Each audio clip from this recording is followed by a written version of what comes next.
Hello, all of you wonderful beings out there, and welcome to the stream. I am Razim, and this is DevTales, where we're going to be working on our SCAR system, or Stories and Creatures in Alternate Realities.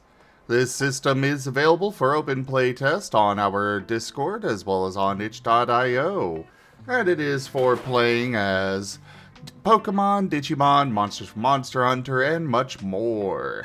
So take a look at it and let us know what you think. For now, we are using the TF Talkies today because, well, it's just better. I find it better for using these for the Dev's Tales. Down there in the bottom left is where I'll be working on stuff, or at least the document is up, either way. And in the upper right, we have ducks because ducks. Duckies. But it sounded like you have a major thing to bring up there, Tal.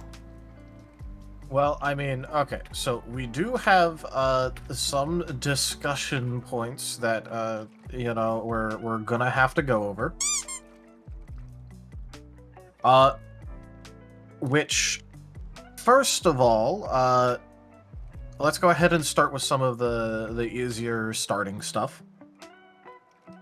There were a couple of things that I wanted to bring up, which was making rules for if you take a quote-unquote lethal amount of non-lethal damage, because you can determine that your damage is non-lethal. Make it so that way someone is completely unconscious out of the fight and see. Like, you can't second wind up from it. The reason for that being, there is, if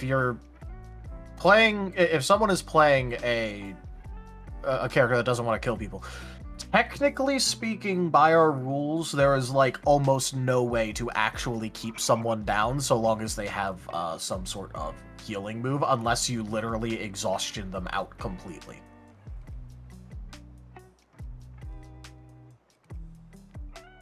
Okay, run this by me again real quick. Okay, so by our current rules, if you don't kill them, there is almost no way to knock someone out of the fight unless you are able to do something like, let's say, knock them unconscious enough that they can no longer get back up, or until they literally exhaustion out. Those are your two options if you have a non-lethal character, because remember, you can select your damage as being non-lethal whenever you want for no downside. And it's the last hit that matters. So, what I was proposing is that we include rules for if you do, like, what would be a lethal amount of non-lethal damage, the person is not dead, but they're effectively out of the scene and can't be brought back in.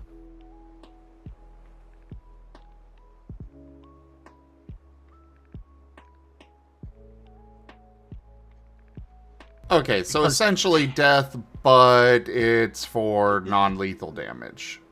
Yeah, death for non-lethal damage where effectively just knocks them out of the scene and they can't get, like, healed back into it or something. They're unconscious. They need medical attention. Yeah, you can still heal them to, like, make it so that way if they do get attacked, they're less likely to just die instantly.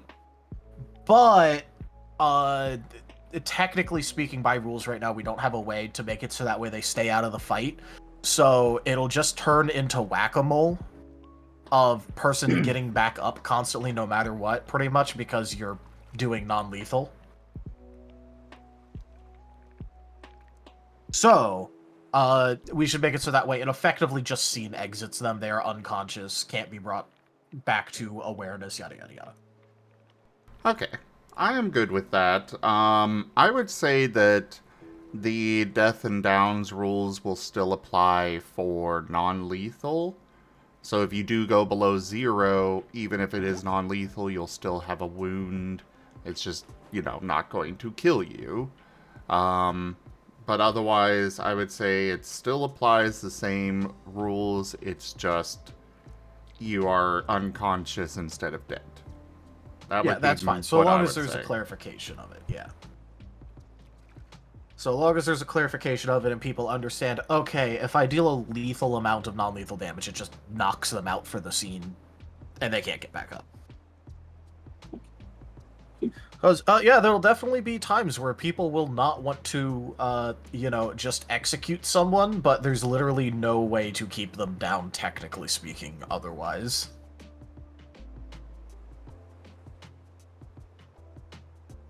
So, this stops it from being, Looney Tunes durability bullshit if you're not willing to kill someone.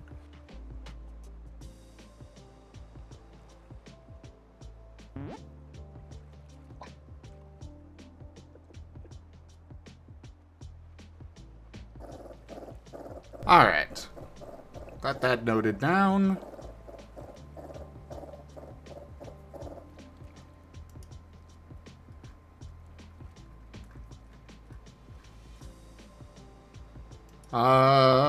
I do know we've got a couple of discussion points. Yeah. I was going to start out with some of the easier to knock out stuff, so that way we had it out of the way. That's fair. Well, that is the non-lethal one taken care of. Yep. Which, I actually know we have a couple of feats that technically work like the it's only a flesh wound feat. But we do need to discuss if it should or should not prevent a wound. I think that they should still suffer a wound. Even though it keeps them at 1 HP, well, Well, it also stops them from dying. yeah. So it stops from death, stops from winded. Maybe we just, technically speaking, KISS mechanic-wise of how it's described, it would prevent the wound because it stops you from ever going to that 0. Yeah, technically speaking, based on the wording I'm looking at.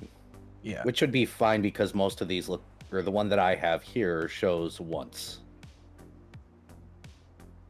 In any particular given situation. Yeah, we can have it prevent the wound. Yeah.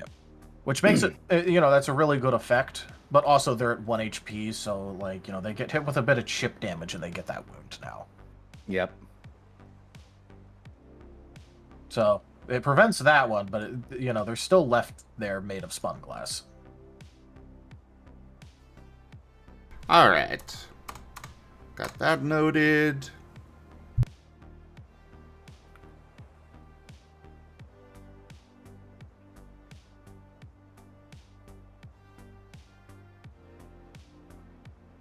I'm not sure who added this other discussion point, but I'm a little confused by it. Yeah, I don't know where it came from, but... I think it was Raijin. Let's see. Crit chance has no specifics listed. I was under the impression after getting this for 1 rank, you would have to rebuy it for 2. But it has no section. Oh, so what that is saying is that buying the increased crit chance, going from 1 to 2 isn't specified, and there's no section for it underneath the move section to clarify whether or not you have to buy that or buy the condition 2. Oh, right, because it is incredibly cheap, technically right now, To go or from relatively. Because crit chance change is 20 XP, and then to get it for a 2 stat change, that would only be an additional 15, as opposed to, everything else is either equal to or less than that 15. Yeah. So one thing we could do, it would make things more expensive overall, is standardize it to work like how conditions work. Yeah, but you're targeting yourself, so... Yeah, no, what I'm saying, how conditions work for price increase, where it doubles the cost of the effect for it being intensity 2. It would actually make it cheaper overall. Yeah, well, for some it would make it cheaper. For some it would make it more expensive. For some it'd be the same. Most of it would be cheaper, but actually no, it wouldn't, because you don't buy it again; you double it. So for it going to stat change 2 for stuff like, let's say physical damage, that would take it from 15 to 24. Wait, is it double? Yeah, in 2-stage condition, the cost is equal to 2 times the condition being applied. It is, you're right. Yeah. But that would make it more expensive, and honestly, one thing I wanted to bring up because of all the EXP discussions we've been having, when we originally costed out everything and did all this shit and decided on, technically speaking, 5 guaranteed, but with the bonus, if a team is progressing at a good rate, about 10 per session. So that comes with a certain thing, because we explicitly priced a lot of that stuff around with our power increase +1 as the dollar. And we've standardized all this other shit based on that dollar, effectively. Which means that we're kind of in a weird place when it comes to changing XP rates. I mean, I'm down for it. I'm just letting you know it's gonna fuck up our economy for a bit. Honestly, I would just say pay the price again to increase it. We should just have a whichever's higher rule in place. In this particular case, going from 1 critical app cost 20, then to 2 would be another 20. Just okay, so don't do the double that conditions do. Just do another purchase it again. Yeah, because it's already fairly expensive anyway, so I don't see any reason to do it any other way. Keeping it simple, and this will also prevent us messing with the economy. You want to make it double the original price to get the +3 then? Like, yes, on top probably. of having to purchase tier 2 and then double the original price? Probably. Or we could do 50% or double. Or 50% well, because, 100. Well, no, we shouldn't do 50% on this. Because stat changes are... people are not using stat changes to their technical full effect a lot of the time. Yeah, but people are also pining for experience in some games. Yeah, I know. I'm just saying, I'm wary about buffing stat changers when they're already more powerful than people realize.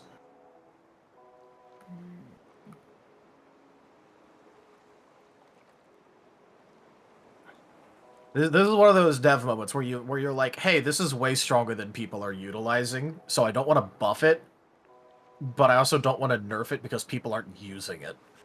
Well, I don't also want to mess with any of the others. I only want to mess with the critical chance. Yeah. Crit chance, that's fine. Honestly... That's it. Leaving the rest alone, I'm just going to leave the rest alone. With how things are costed, because again, this is the equivalent of having to deal with... One moment. Enja, how dare you? Oh. I know what this is about. How dare you, Enja?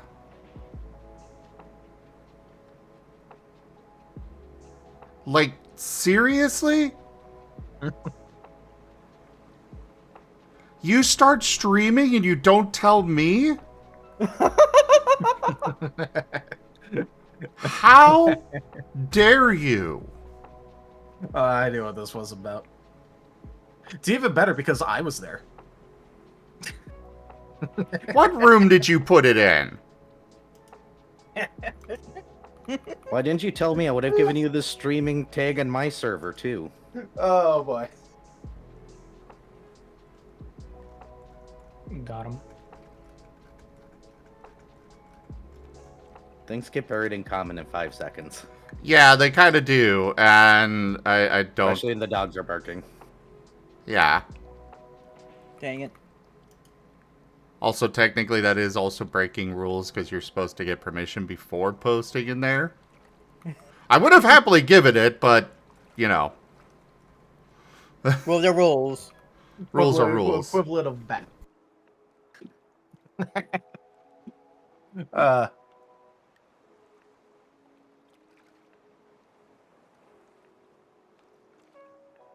Also, one thing on the recording, I haven't actually brought this up, but it was the most the funniest part about it was effectively rehashing the pros and cons of using just heal power versus heal over time. Got rehashed live again like a year later. What? We had that entire discussion before about heal over time versus the heal power, including when it became more worth it to have heal over time. We had that entire discussion before, like over a year ago. Hey, we're gonna revisit some things during dev session, and it all often will go the same way. I'm just saying it was very funny because it literally went like the exact same way. Even someone bringing up that, oh yeah, this becomes like far more worth on like turns 4 and 5. Like, oh, yep, there it is.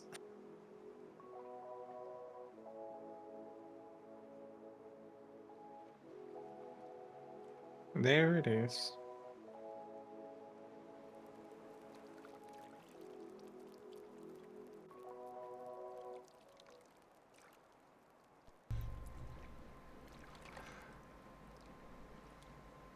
All right, so Yeah, we're duct taping. I heard about it, Ninja. Ninja. We're duct taping Ninja down. Got it. And you're getting advertisements whether you like it or not. Exactly. All right. Why down?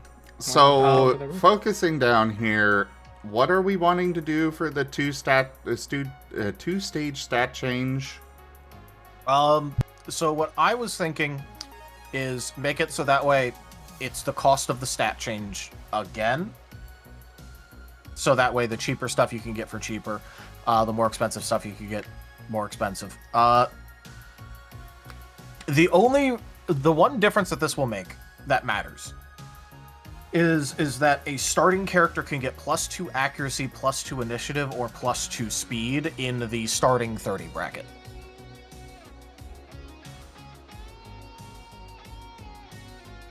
With guaranteed stat change being 18 +6 +6, that's exactly 30. So you can get those 3 at tier 2 with your starting move cap XP stuff on standard action. Maybe an idea to go with this is make it similar to the true healing, where you have to have so many attributes before you can actually get it. What, like make it 10 and 15? Yeah. For 2 and 3 respectively? Yeah. Yeah. 3, the cost for third stat change is double whatever the original price was.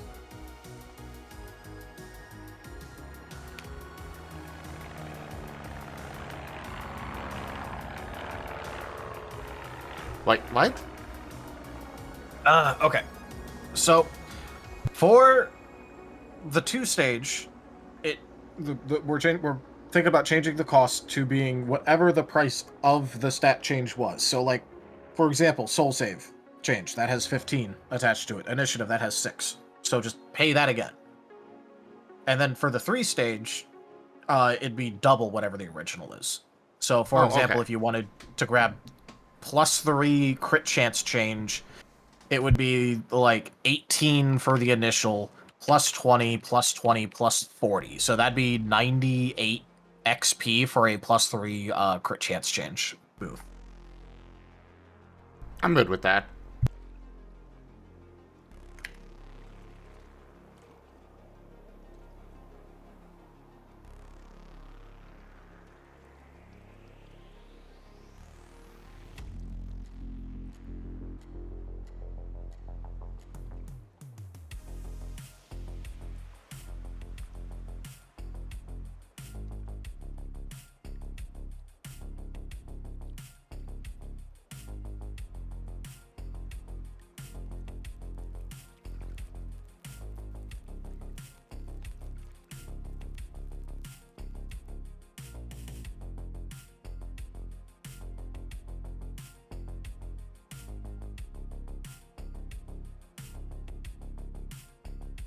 Alright, got that noted down. And that'll take care of the crit chance change as well. So Yep. that is that discussion point taken care of. Which opens up another one, which is this puts temp changes in a really weird spot. I've Anybody even never- used temp changes? I used temp stat changes. Okay. I've never been a fan of that one. Hi, Raijin. Hi, Raijin. My personal opinion is still just get rid of them. They complicate things too much. Also, hello, Raijin. Mwah.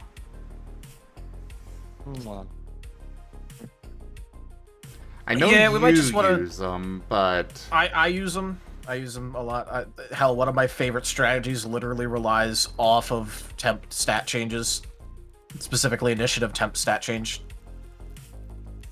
Fucking love that strategy. It's very unique. Either way, we could probably just axe it and just put a note where, like, you know, if you want it to last for a shorter period of time, talk to your storyteller about price or whatever. Like, give a nod to it, even if we, like, axe it for being actual fools. I'm good with that. But it's been something that I would have rather axed forever ago, so... I can see the purpose. I just don't think I've seen anybody other than Tal use it. And it's Even... I think I might have used it once. It's even funnier because we ran, like, an entire, like, a questionnaire thing, and people were very in favor of having it. And then don't use it. Well, yes, They're like, welcome yes, to I want survey. to use this. It's like, yes, I really like the idea of this existing in the system. I specifically want this in the system. And then it's like, alright, cool. We'll put it in. Crickets. There is no more reliable source of information than asking people what they want. I know, right? Moves that I have planned for Comet would utilize that stuff, but in all fairness, a lot of that is diving into like min-maxy stuff. Oh yeah. Which let me tell you again, stat moves are like some of the best shit in this entire game, and people just don't use them right.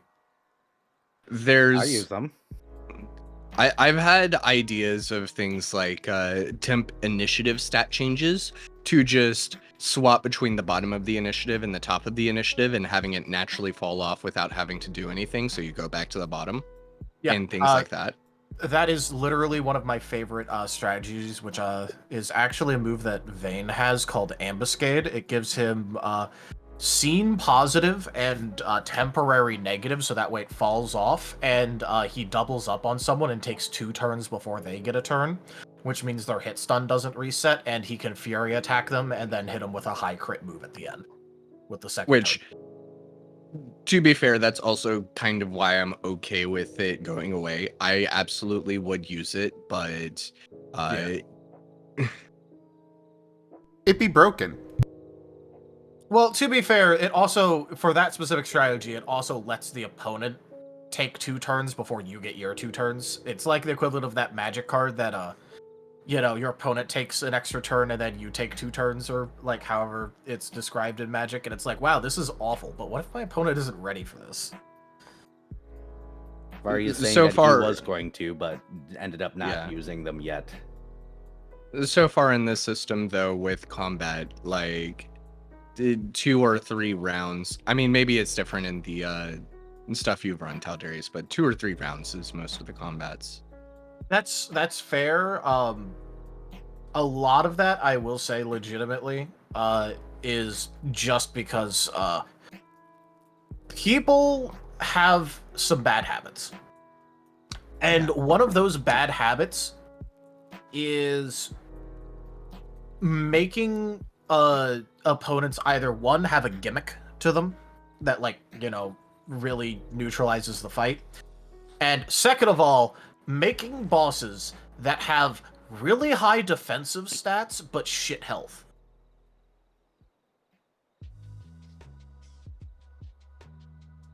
Which means that the team will just like do almost nothing until they like one shot the boss. I I mean that happened with Ryan, but only by accident because Nova's Nova. Nova is Nova, yeah. No. But I'm saying like people are generally so there's for if they want to have like an actual like really strong boss, a lot of times they should be giving a lot more health to them. I guess Usually. that, I mean, I'm not sure if anybody would be against it, but I'm thinking we should go ahead and put a note in the storyteller section of the enemy's HP does not need to match their actual attributes.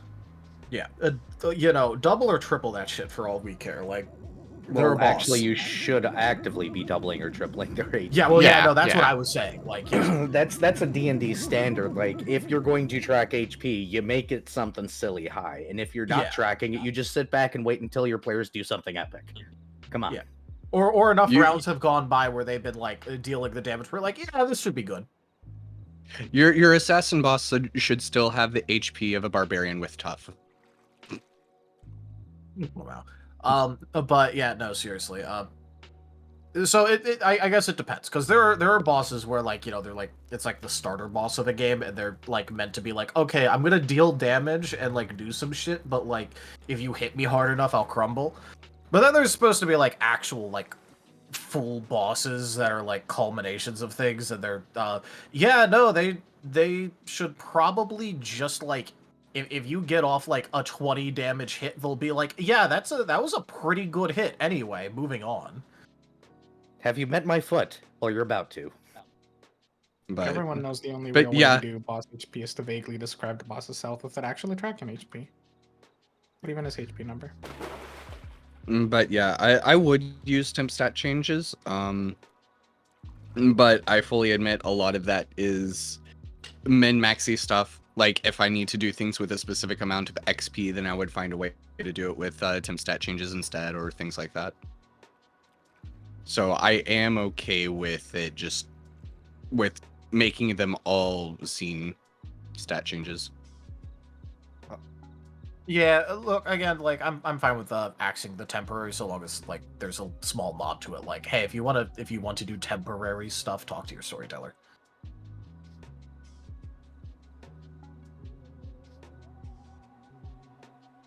Alright, so we will axe those. Yeah, excellent question. Ninja, why are you acting like you just got called out? Because Dusty is his character in the quote. Ah, Yeah, from a long time ago. How long are we talking about? 2019. Oh, jeez. quote for Enja's next big event. I've been Please don't make me put it. I've been streaming for 8 or 9 years now. And Denja's been here since nearly the start. Really? Yeah. Yeah, Ninja was there in the original Rooms and Reptiles.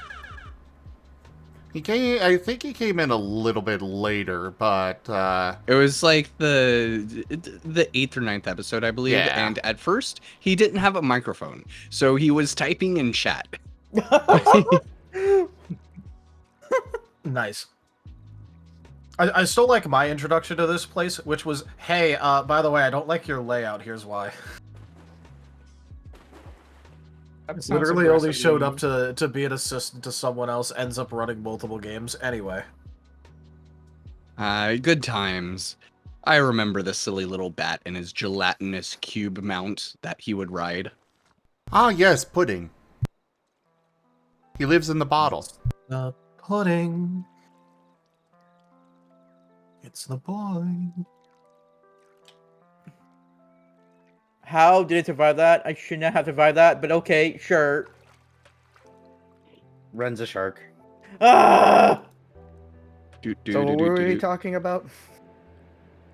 We were axing temporary stat changes and instead putting it as like a little note of just, hey, if you want this, talk to your storyteller. Yeah. Sorry, Vari.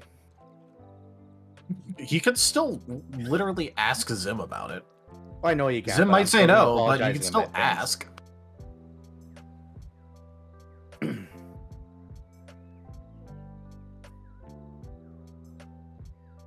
By the way, a quick mention here.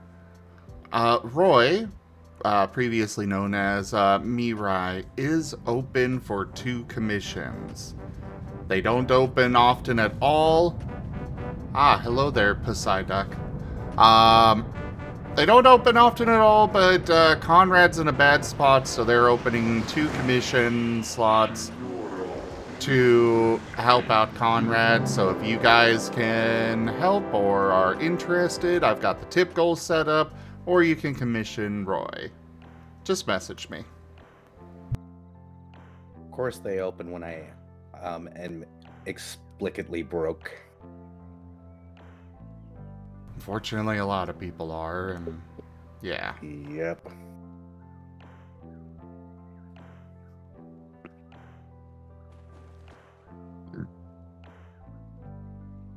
So what next? Well, that would be it for our discussion points. I do have one random side thing. This is just a small thing. I think somewhere along the lines, the rules for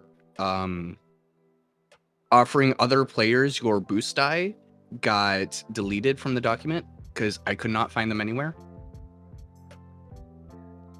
That is only if you are assisting them or doing a combo.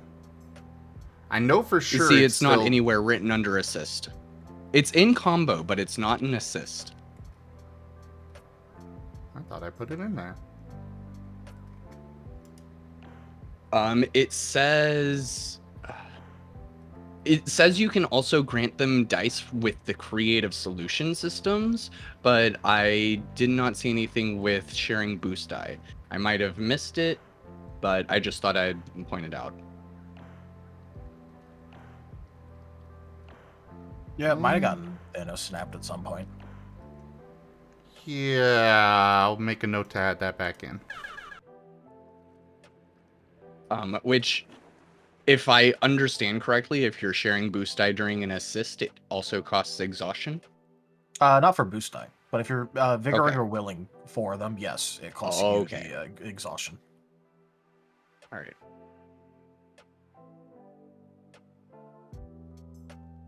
Alright, got that noted.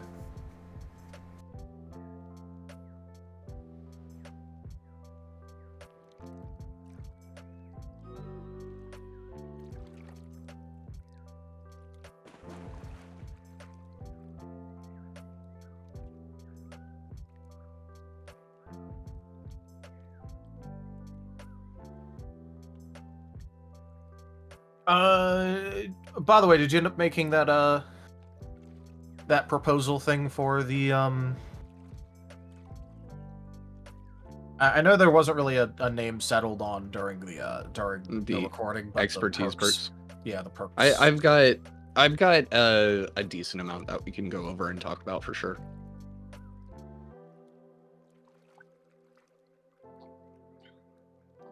He's got the introductory stuff done.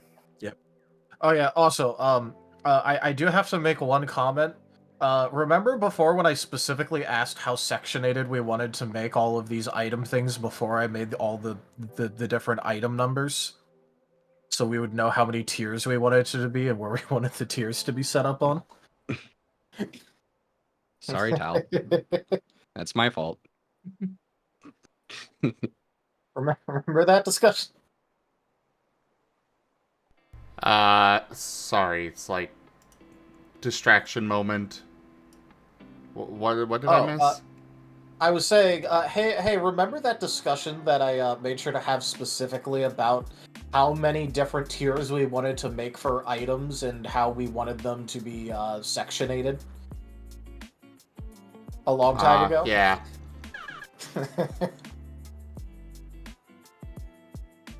I have never heard anybody use the word sectionated before.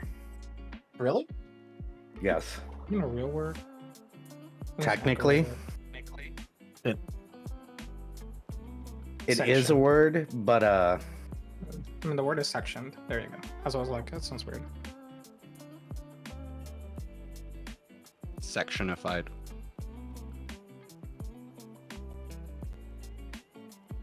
I almost said a naughty word.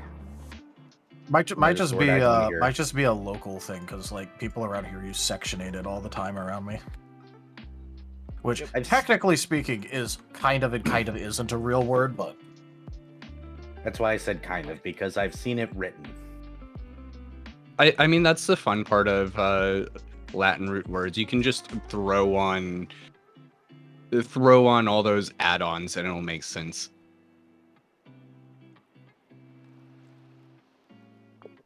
Be right back. That's I'm a- gonna that's go a bite word. my roommate. The word may not be a real word, quote unquote, but it makes sense. Therefore, it's a real word. It gets the message across. I got the point across yet.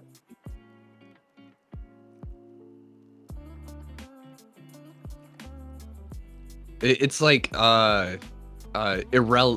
is it irrelevant that I'm thinking of? That's just a normal word. No, that's not the word I'm thinking of. I personally think of Irregardless, normal- that's it. Irregardless, it's now like kind of accepted verbiage, even though technically it's not an official word in English. But you know, you just throw on those Latin modifiers onto whatever word you want, and you're good. Honestly, I hate that word Marten, because could it's the exact same thing as regardless, but just with more letters. Razum? That's the point. Could you resend that document that I set up, please? Mm, I can't find it in my tabs. It's in ScarDev. That works. I can't go to your DMs right now. You torture me. Oh, okay. Aww. Or torture.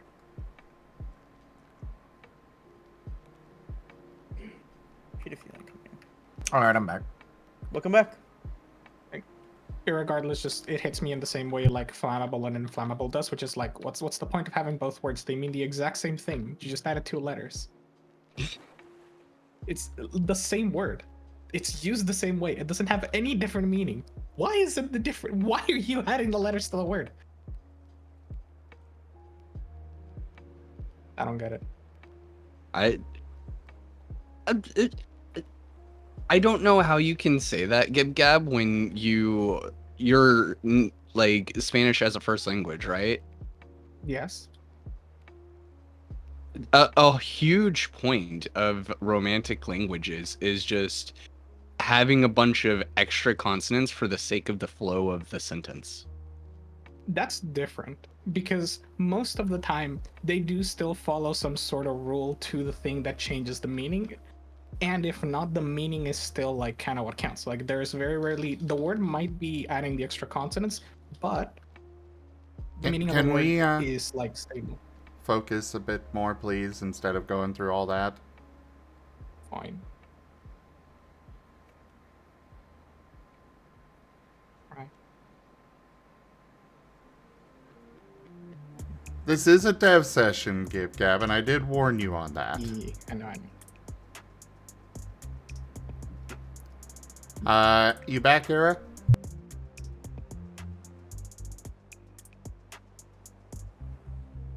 Well, I think when that you was get- more than a bite. Yeah.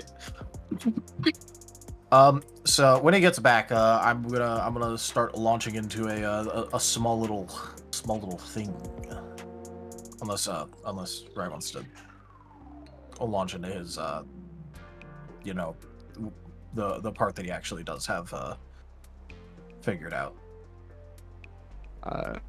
Well, I do have a couple random notes about it, just to kind of explain where this is going, but If you want to go through that quickly first, that's probably a good idea. yeah. I was getting my medication. Sorry. Hello, Era. But yeah, just a couple random notes. These are sort of preliminary perks, and I've set these up to have a structure of 4 perks per expertise within like this archetype. And one of the reasons why I went with that number is with the current plans of 1 perk per 3 attributes starting at 9. An attribute 30 character would have 8 perks, so 2 sets of 4 perks would you would be able to fully max out 2 of these if you really wanted to as a player. And I'm kind of expecting these to end up being some of the more powerful perks, though there's, a lot of flexibility. Though you don't necessarily have to get all 4. The only requirement is to have the base one, and then you can just pick up any of the other ones that you want. And these aren't meant to be the only perks tied to soul expertise. I have more ideas for just charming and more ideas for just cunning and so on. I'm also working on some ideas for dual combination of expertises with the rough goal of 2 perks per dual combination, which plus these already puts us at 100 perks. So Well, I believe that, the original idea there was they get a tree. They need to still... So, at Attribute 9, they get Provide Inspiration. And then, based on where their charming is how powerful that is. That was my original thought on that. So a lot of them, I have it set up so the number of die that you have available is based on how many dots you have in charming. Cunning is effectively my take on sneak attack, and that's based on the number of dots you have in cunning.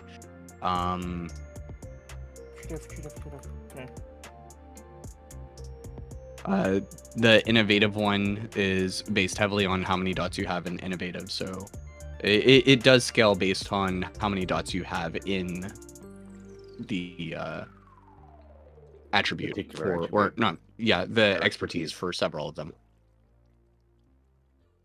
Oh, hey, slip of novelty. That's a miracle dice. Nice.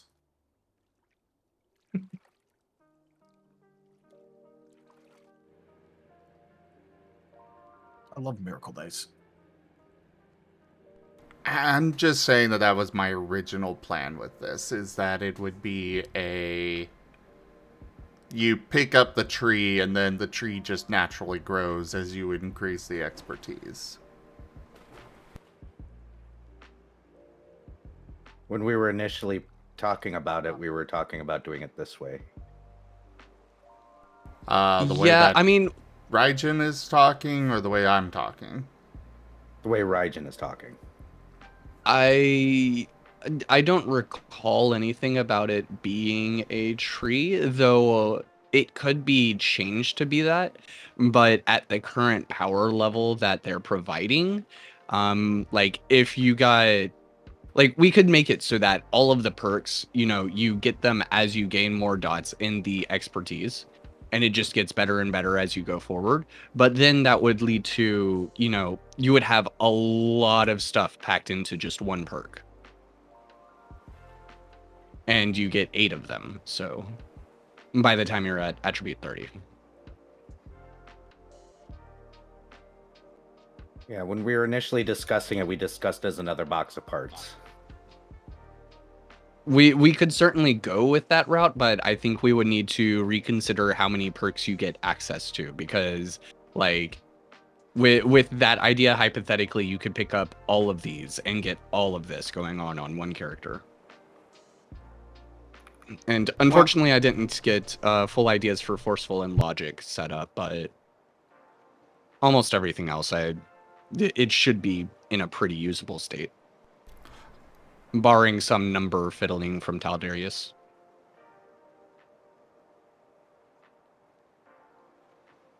It was my kind of plan on that they would be relatively simple, and it is something that could just scale.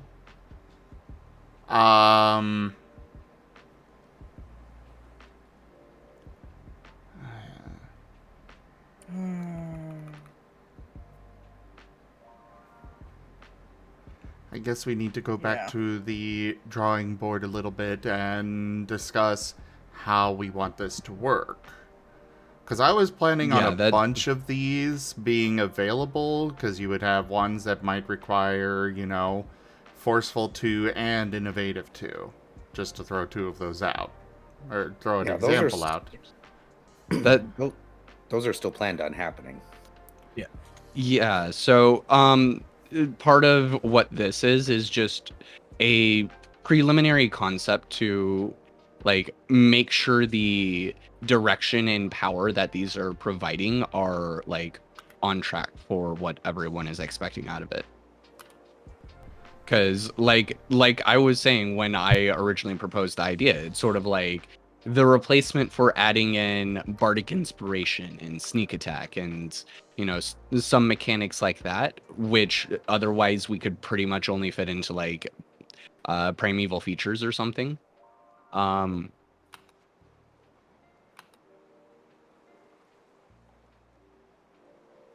Well, let's but use if let's use sneak attack as an example. Sneak attack isn't really like that is something that just as you get stronger, it gets better. And it's not really something that is, I mean, nothing is purchased like that in D&D, but it's just something that is just there. And based on your current Okay. stats, it's better. And that's kind of what I was thinking on this. So the way I took that idea and applied it to Scar is once per scene, on any roll using your cunning expertise, you may choose to add an additional number of dice to your dice pool equal to the number of dots you have in cunning. So at the base level, the one you purchase at cunning 2, you just add in more dots, or you add in equal to the number of dots you have in cunning. So basically you double your cunning for that particular roll once per scene. And you can keep bumping up cunning and this will keep improving.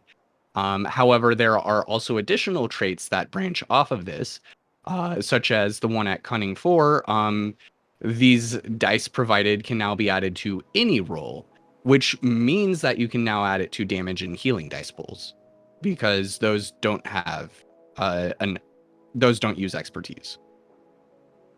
So like at the base level, you can only use it for accuracy in combat, but with an additional perk in the later on, you can also add it to damage.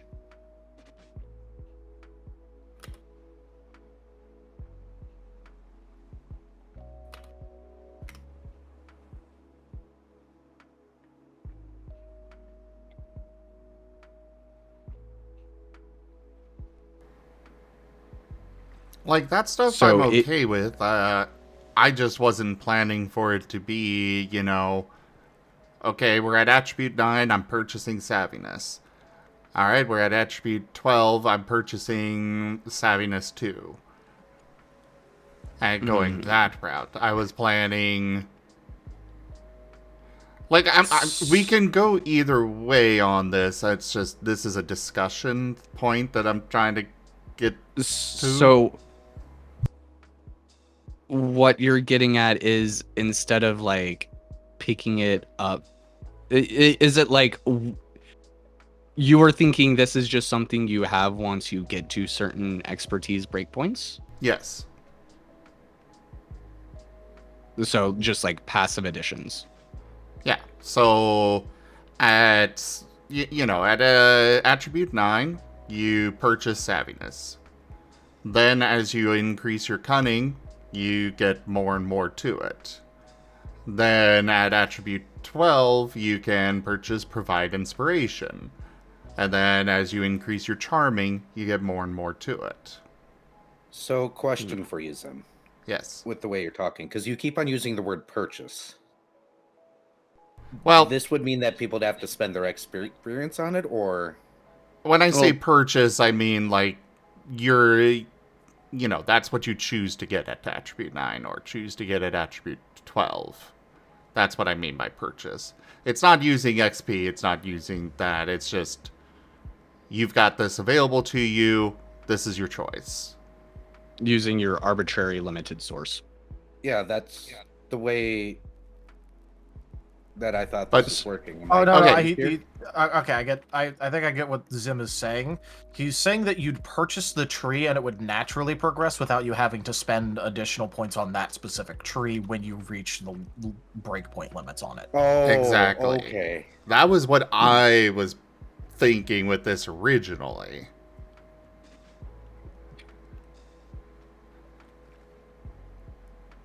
So, like, you know, at the maximum number, yeah, you're going to be able to get, you know, one of each, or all of the one of each of the expertise trees, but that's also part of why I wanted 3 per expertise. I mean, that's fine. I'm just trying to understand for clarification. So, like, say you purchase savviness. Are you including just that with that one purchase? As you keep bumping up cunning, you get more dice that you add when you use savviness? Or are you also saying that as you bump up the dots without any other investment with the perk system, you also start picking up the other elements that I have written down? So without taking another perk slot at Cunning 4, you now also can do it to damage and healing dice for the cost of just 1 perk total.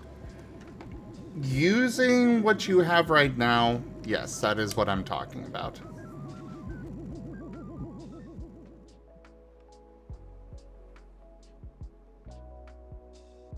So, I mean, we can certainly, like, this can be done, but one of the reasons why I went with this structure is there are certainly going to be some perks that just straight up aren't as strong, and what you're describing and the ideas that I have here on the page, I think is definitely going to be a bit overwhelming in access, because, like, not even talking about mid game, like late game, let's say roughly mid game, one character will effectively have access to half of these. But these are also only the... Because, like, the plan was at least 3 for each expertise. Mm-hmm. So, like, yes, they're going to have access to quite a few of them, but in the overall amount of them, it's relatively small. What do you think so far, Tal? Well, really depends, because we did some talking before about how we were kind of going to be using the primeval features as our class system, effectively. But then now that we've gone along with it, we're not particularly doing that anymore. This seems to be more our class system proposal. Yes. The other thing that I wanted to note is that expertise, I guess it doesn't really have as many mechanical implications as others. Usually, it does have some important mechanical implications, but usually it's a more narrative stat than anything. So, did we want that to remain? I'm guessing we're agreeing that we don't want this to remain as much of a narrative stat anymore, and instead want to give it its own mechanic system with the perks. Just one mechanic thing of these. Well, yes, but this is going to be yeah. an expansive, mechanic system. Because going to have multiple things with it. Like, you can go down. If there's going to be, like, a bunch of these, and you select, there's going to be, like, all these options and everything. Yes.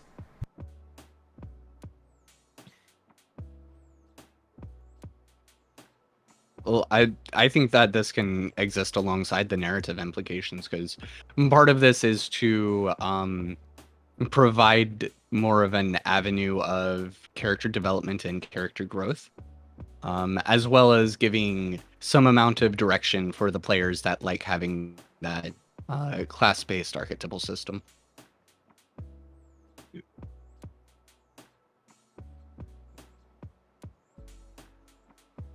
Hey, nice job, good gab.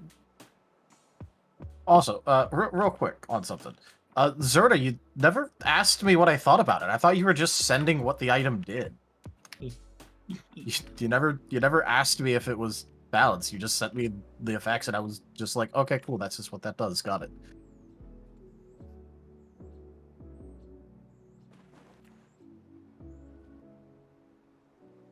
When did you ask me for approval?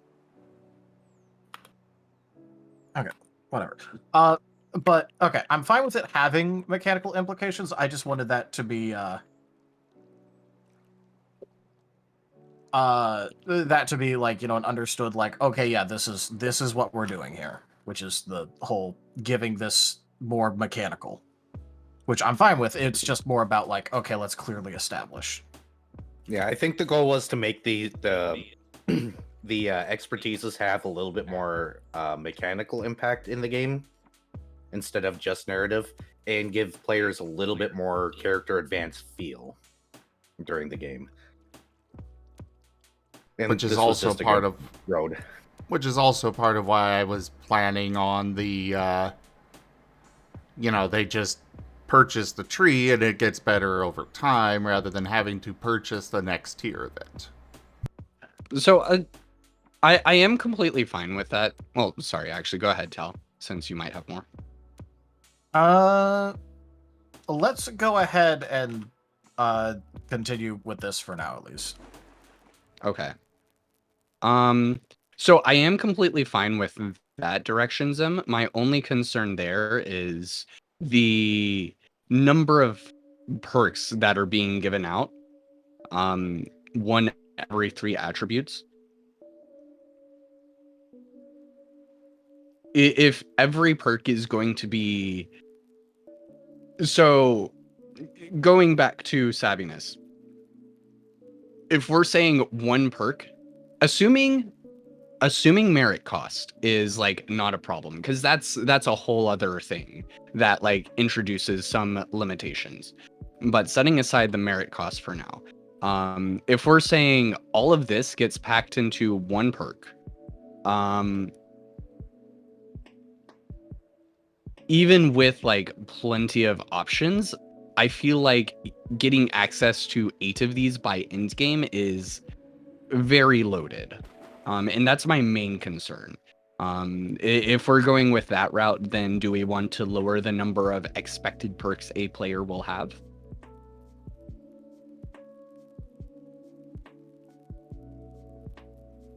I was kind of thinking that these perks would be a bit less than what you put in here.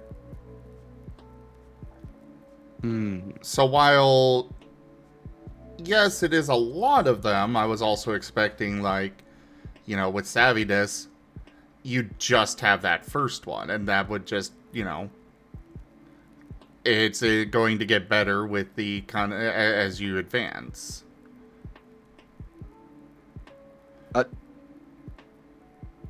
Okay, so like,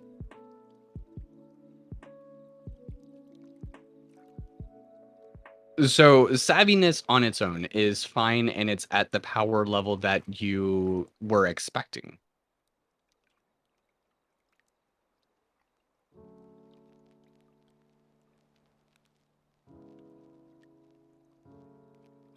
Yes. Okay. Then do you not want perks that have requirements for other perks then? I am So okay like, with for that. example, so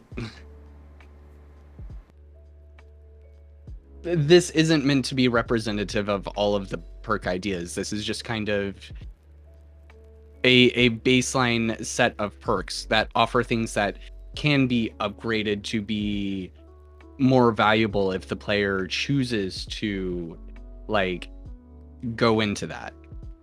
So like you can pick up just the first tier of savviness and not touch anything else. If you don't want to use savviness in combat, if you don't want to like be able to use savviness more than once per scene or whatever potential extra thing at cunning 3, or just cut that out entirely if I can't come up with an idea, you could just stick with the savviness on its own.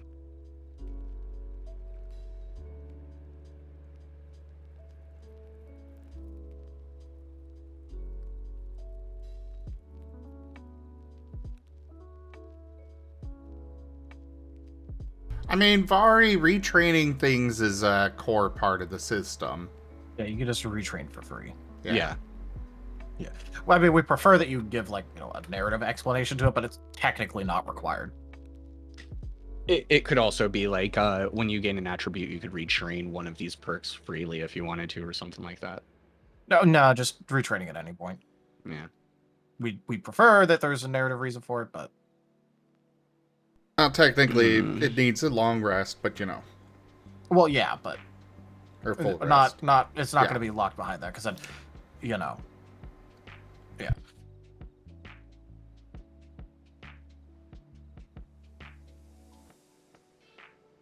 Okay, so in that case, the charming, cunning, and innovative ones, the base ones, should be aligned to what you're expecting then, because those provide a benefit that scale based on how many points you have in the relevant expertise.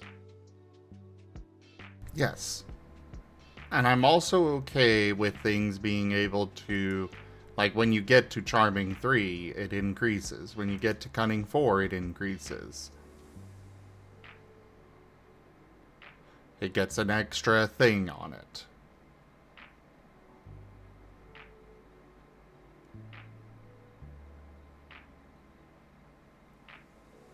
Having 8 of these trees at 30 dots, though, sounds like a lot, isn't it? That's my main concern. If we have like these full trees, because even when I was breaking these down into piecemeal bits like this, though some of these are relatively slightly more complex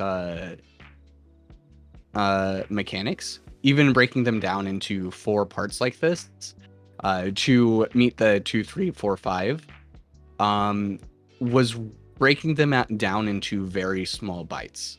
Like I could see a lot of people being able to pass on wanting to add these dice to their damage and healing dice pools.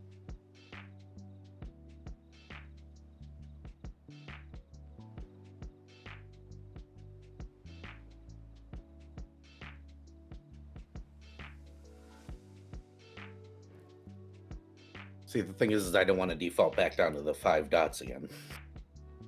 It Yeah, does seem like- like a so- lot, though. Like 4 seems fine. Like 3 or 4. Yeah, I mean, what I'm going for here is if that's what you're thinking with that, I'm just not certain about 8 of them. And it's hard to take these ideas and make them even less powerful to be matching 8. If you are still wanting them to like upgrade like this without further perk investment.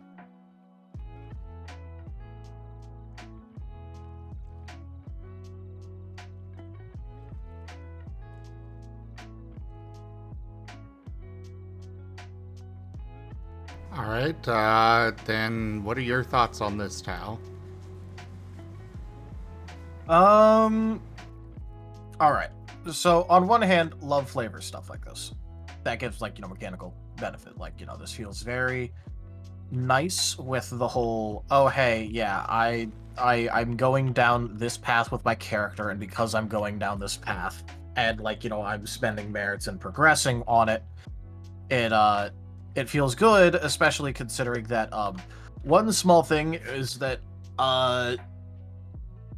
whenever you're bringing up a secondary expertise, it matters far less. than having a good primary. Like, it feels nice because now you have options for like, your narrative choices, but it's just far less impactful. On the other hand, this is providing this kind of mechanical benefit. Very nice. On the other hand, is going to make balancing some things a bit more hellacious, because now there's also going to be a bunch of other things that we're going to have to take into account for this, and I'm not against that. I just want it to be like, us deciding to go through with this kind of stuff to be very aware of that.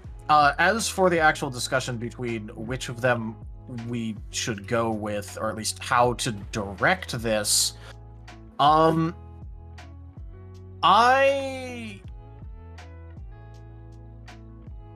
here might be like a good middle ground.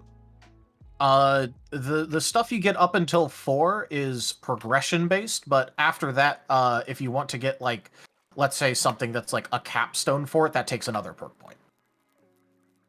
That way you get some amount of free progression, but you can lock some of the sillier, powerful mechanical stuff behind the tier 5 upgrade. That would take another perk point.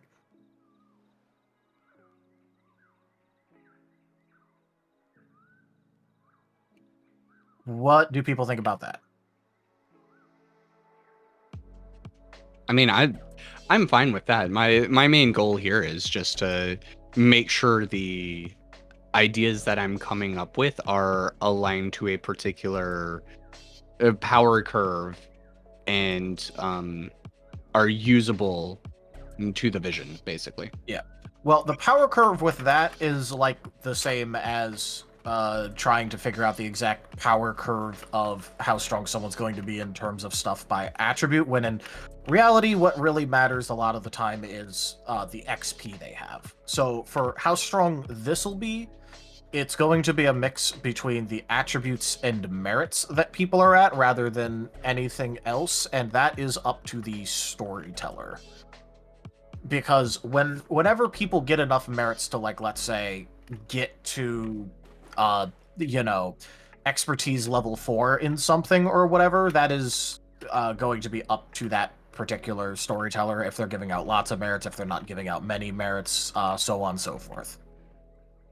So, when it comes to the power scaling of it, what we need to do for that is come up with, like, what we consider to be the standard amount of merits that people will generally have at each attribute breakpoint that they achieve another perk point, or something like that,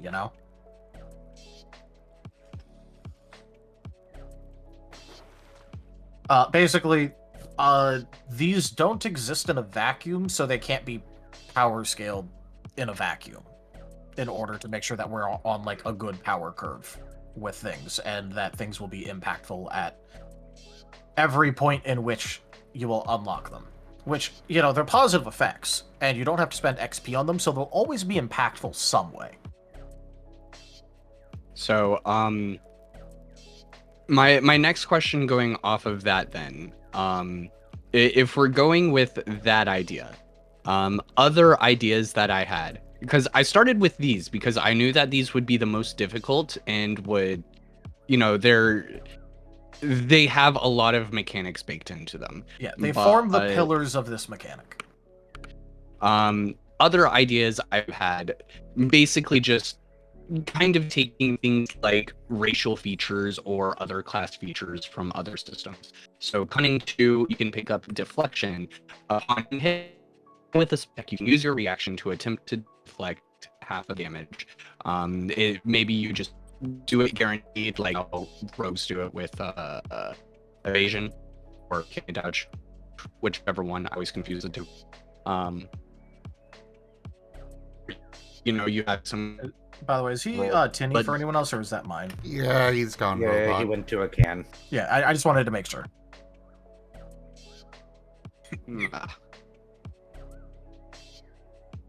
Hold on, watching my ping.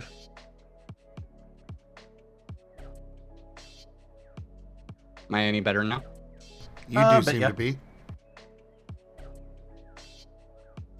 Oh. With deflection, that's kind of on the power level of some of the other ideas that I have. I have a couple of things set up sort of similar to that. How you guys feel about that pairing up with the idea that you can just get, the stages 2, 3, and 4 of inspiration dice for one perk?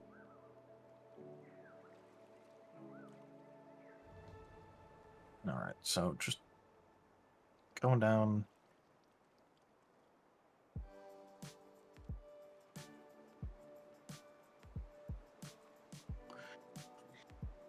All right, so with how this is worded, first of all, what does it mean when it says attempt to deflect?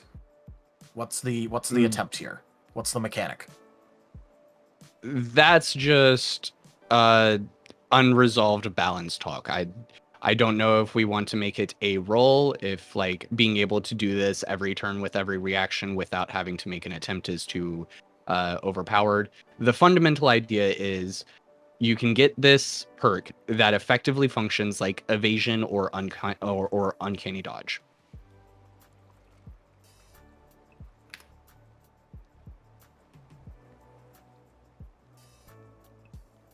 So going with shit.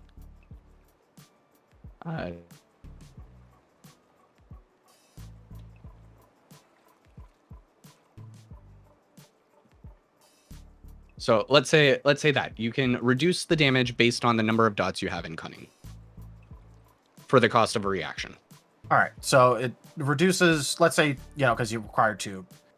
So let's say, you do that, you reduce the special damage that you take by 2. Mhm. This currently is acting as a 2 guaranteed damage special power parry. In terms of what this equivalently is mechanically. This is like the equivalent to equal to your dots in in this expertise. For your reaction on your turn, a reaction, you can power parry a special attack coming your way, with the guaranteed successes being equal to the amount of dots that you have. That is what this is mechanically. It does not cost any sort of prior action, so you don't have to spend a standard or quick action in order to set this up. This is just a reaction that you get to use.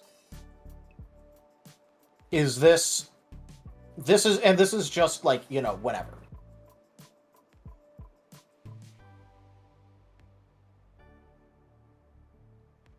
So it also doesn't say that they're... Hold on, let me... Okay, so Yeah, it also... Fine. The fineness of rules lawyering aside, the point of this is to compare this formative idea against the other idea if we're trying to adapt this into what Zim is expecting with the trees. Yeah, so what I was doing is I was trying to find the totality of that, and then I was going to compare it to a tree. well, are we decided that we're going with tree instead of this being a grab bag that you get parts from? We could go ahead and go with the grab bag. Is that what you want to go with, Zim? Not necessarily, but I'm happy to do the tree. I understand what you're going for with it. I'm just now I do have other ideas, and I'm wanting to see how to adapt it towards that. Yeah. Because this is a detail that needs to be ironed out before I can like really keep working on any of these ideas. And what I was Well- doing is I was just trying to figure out the totality of things so that way I could then properly compare. Right This now, is just me like thinking out loud. right now we got one that wants it a tree, two that wants it a grab bag, and then Tao that's kind of undecided right now. Well, I'm also not against the tree. I just want to make sure that when we do the tree, that we sanction in a way that we're not overloading players with features. After all, you play Pathfinder, Zim. This is true. So my concern isn't OP-ness. Like I've run Gestalt Pathfinder at high levels. That doesn't bother me. What worries me is I don't want players with a mountain of features and they don't use half of them. So let's reframe this a different way, Zim. I set these up with the expectation that a player could get 2 of these in totality by the time they are end game, your expected end game. Does that sound reasonable? Would you expect them to have access to more? I definitely would expect them to have access to more than 2. Because right now, they get 2 of them.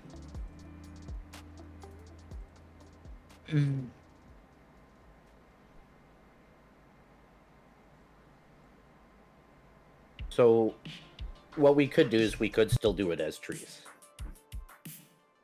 But how do we want to word this? There's a couple of ways we could actually go with this specifically, because that's what we need to discern first and foremost, whether we like it or not, is we need to discern how many of these features we want players to have by attribute 30. Once we have that idea, we can build everything from there. If we want to do the trees, that's fine. I have no issues with that. Sorry, let me try.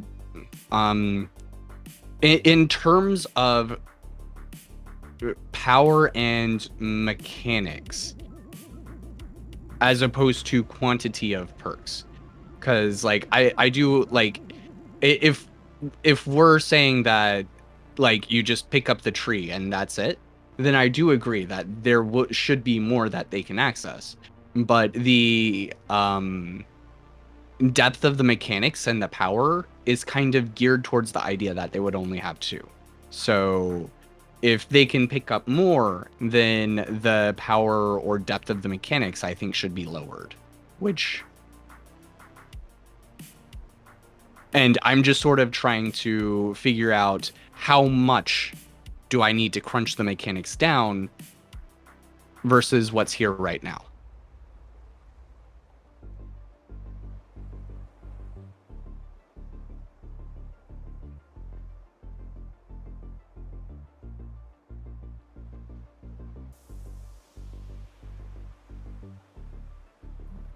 No cares. I forgot Ren was there. He's just been quiet. Yep. What a good boy. So, question for you, Taldarius. Did you so far really haven't stated an opinion whether trees or grab bag yourself? Do you even have a preference, or is this just a whatever for you? I'll be honest with this. I don't really care which one we do, so long as we decide to do one or some, like, reasonable compromise of the two and follow that. It does not matter to me the exact manner in which this is expressed, when what this really is effectively free mechanical benefits in flavor of an expertise that you get upon progressing your character based on what expertises you have purchased with that character. Okay, Beyond that, how this actually pans out, I don't care so long as we make a decision and make that balanced. All right, so Tal doesn't care. Both me and Raijin say we could go either way, it's fine, and you want to go with trees, Zim. So it sounds like we're going with trees. How many trees do we want any given player to have total by attribute 30? This is important for balancing. I know that there is 8 is definitely a lot, but I do want them to be able to get that sense of progression more frequently.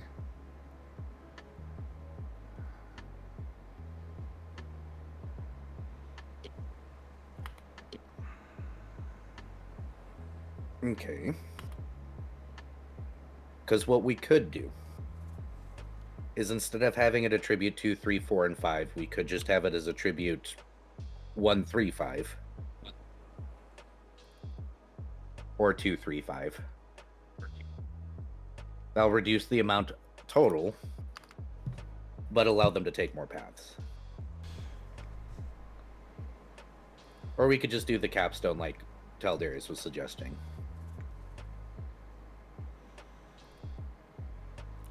I think, for the sake of ease of coming up with things, let's do the grab bag.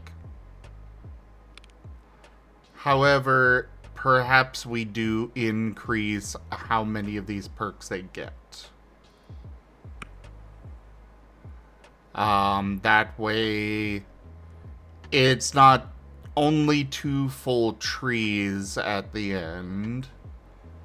But on the flip side, it makes it easier on us because, like, just going by this, I'm sure you could come up with something, Regin, but just going by this right now, you don't have anything for cunning 3. For savviness. So that way, we can just be like, you know, we just don't have any ideas for cunning 3. So there's just nothing that they can purchase for if they've only got 3 cunning. And instead, when they get to cunning 4, boom, they can purchase that. Okay. Because that way we don't... it makes it easier on us for coming up with these ideas. And it's more... the only concern there is my only concern there is, you know, they only get 2 full trees. I would like at least 3 full trees, maybe 4. But for that, we could simply do a... they get 2 perks instead of 1. I will also say, I was planning every single thing to be a tier system like this. That's why I added the deflection one here as of a perk idea they had that would just be standalone. You just it and that's it. It does an upgrade. Another idea that I had, if You've gone robot. This, Holy crap! Whoa. Boy. Bewildering avocado tipped $150. Oh, wow. Avocado, thank you so much for that. Thank you so much. That is going to go a very long way to helping out Conrad. Thank you so much.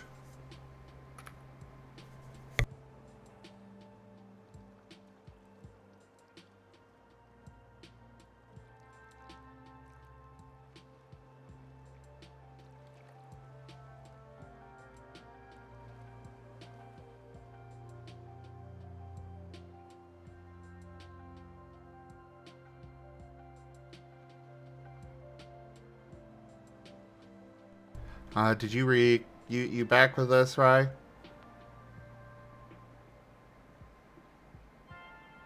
I think he's trying currently. Okay. Just as a heads up. I switched back to my satellite internet, so I'll be delayed. I'm sorry. That's alright. It's okay.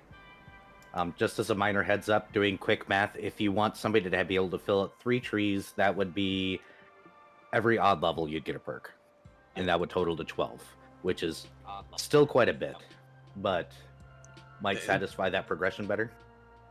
You did also bring up the possibility of the just getting 2 perk points at each breakpoint. Truth. Which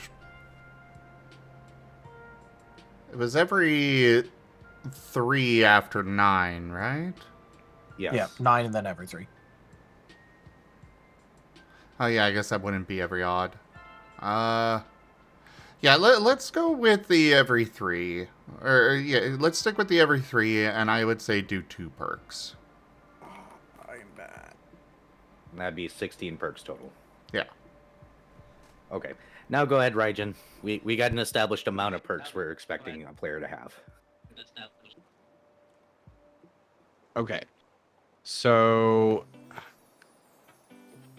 yeah, like I was saying, with what I was setting up, like even with the idea of the tree thing, there's a lot of ideas here that, I started making that, I mean, I guess it could be adapted into a tree, but like for example, at the bottom I have this expertise teamwork placeholder, and I talked to Arabane about this idea before, where you can purchase this perk, and it requires teamwork, 3 dots in teamwork and 3 dots in another expertise. And when assisting with teamwork and per storyteller discretion, players can utilize the chosen expertise when purchasing this perk instead of teamwork as part of the role. So basically, instead of being locked into using teamwork as your assist expertise, you can now utilize whatever you purchased.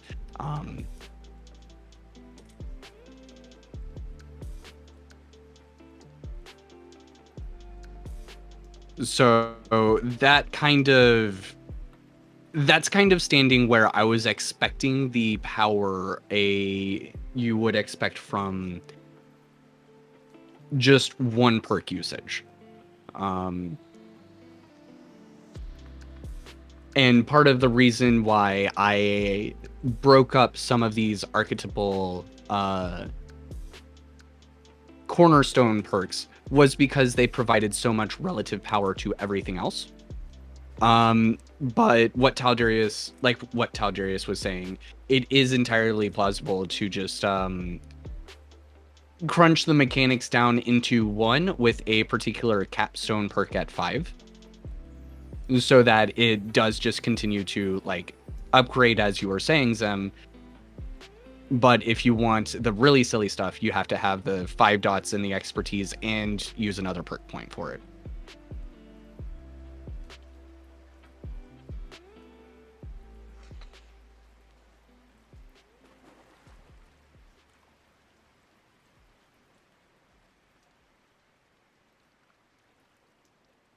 Which is kind of how I have it set up with like I just roughly rewrote it with the savviness with the tree style and the capstone.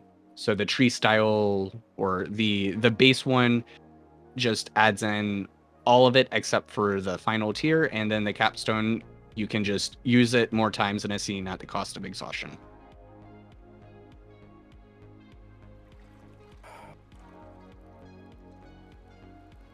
How does that sound?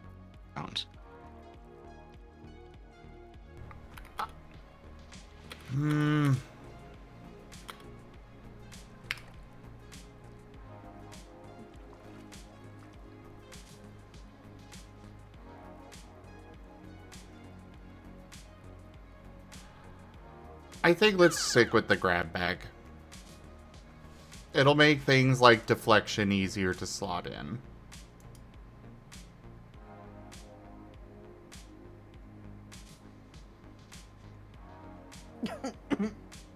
All right. I mean, Vari, a lot of these aren't that powerful. They're not expected to be that powerful. Like, sure, the savviness, you get to add extra dice to your dice pool, but that's kind of capped at 5 dice. It's capped at 5 dice, and also, as it is right now, it's once per scene. So, like, one roll a scene, you can add dice. And that can be very critical, but also it's just like an extra thing you do. Of course, the frequency you can do it can easily be changed if we want it to be more than per scene, but that was just kind of the starting idea I had.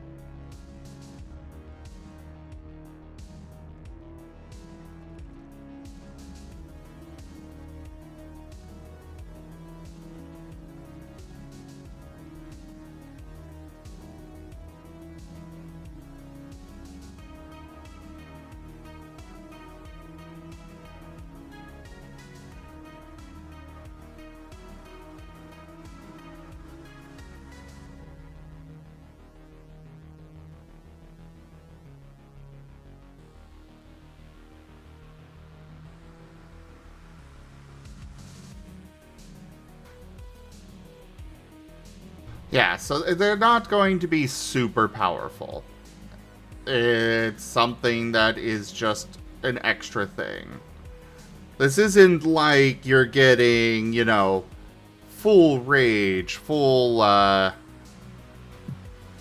sneak attack, etc., etc. It is... you're getting a little bit of extra boost. Not like 5th edition, where you can basically add sneak attack to every single roll. I guess technically not, it depends on what you're playing, because if you play a Kobold rogues are broken as hell. Wait, really?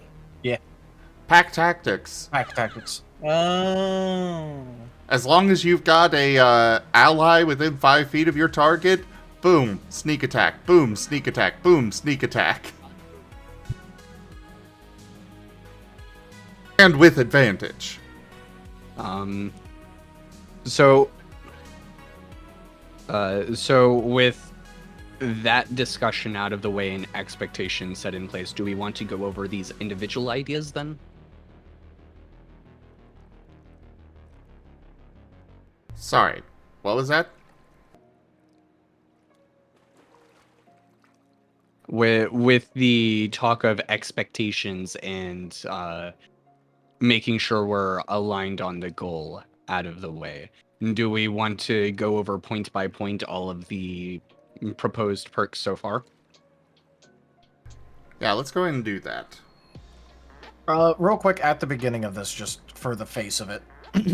Do we want these to be less, equal, or more powerful than feats?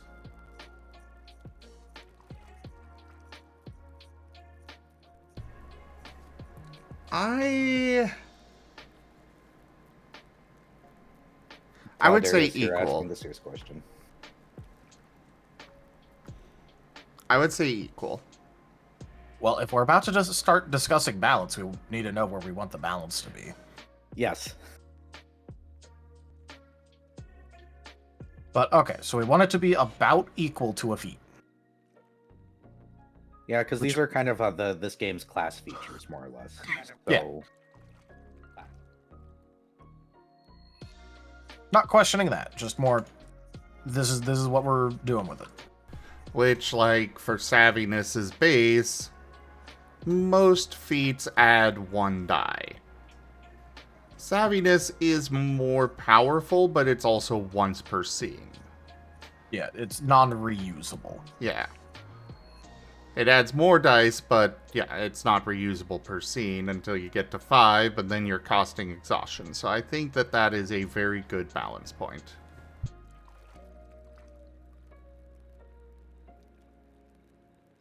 I did kind of aim for 1 dice with a penalty for more dice. Was kind of the main structure I was trying to aim for on these. A penalty or extra investment or something if you're trying to add more dice. With cunning specifically, I thought I think once per scene. First of all, I think thematically it's really cool. Well, we can get to that actually. If we're gonna start going point by point.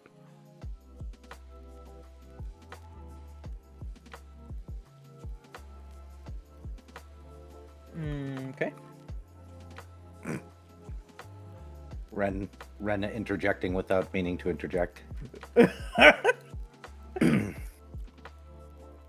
The shark Thanks. has shown approval. Friend. Yes. All right, so do you want me to just read out the provide inspiration one then? And just start there? Give me one moment.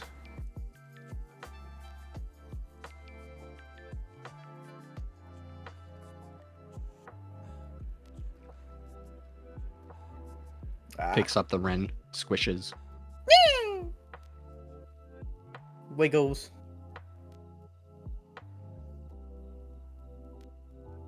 Adorable.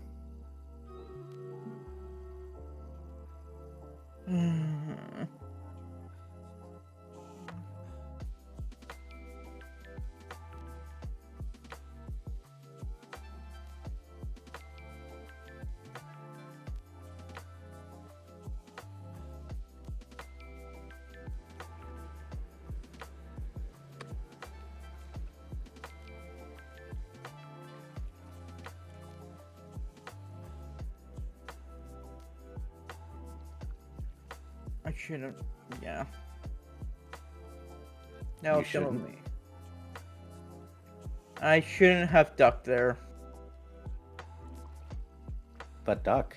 All is duck. Quack.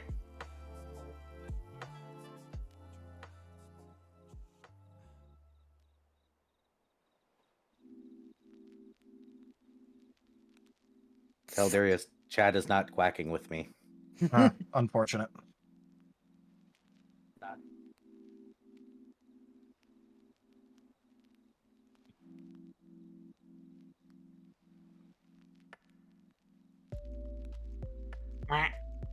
Whack.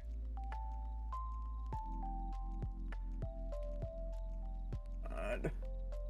I can't find the enemies.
All right, so were we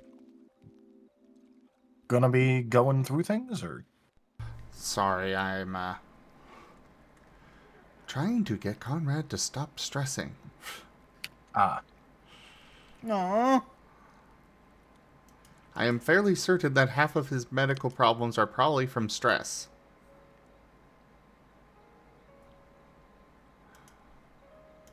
Stress will f you up, boy. Yes, yes it will. I know that firsthand. Fucking tumors.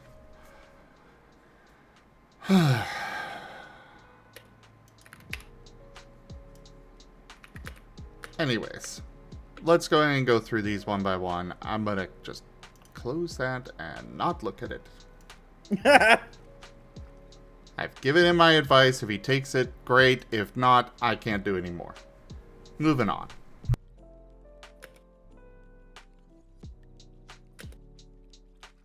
So go for it, Rage, and read out the first one. All right. Yeah. So I didn't think too hard on names. But provide inspiration at Charming 2.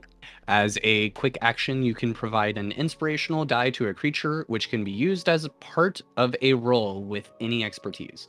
Only one inspiration die can be granted at a time until it is used or dismissed. This perk can be used as many times as you have dots in Charming, and you regain all uses of this perk on a short rest. Basically, Bardic Inspiration.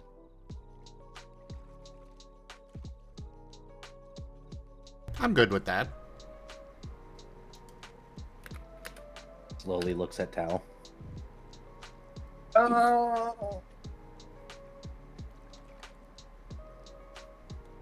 Let's see. I'm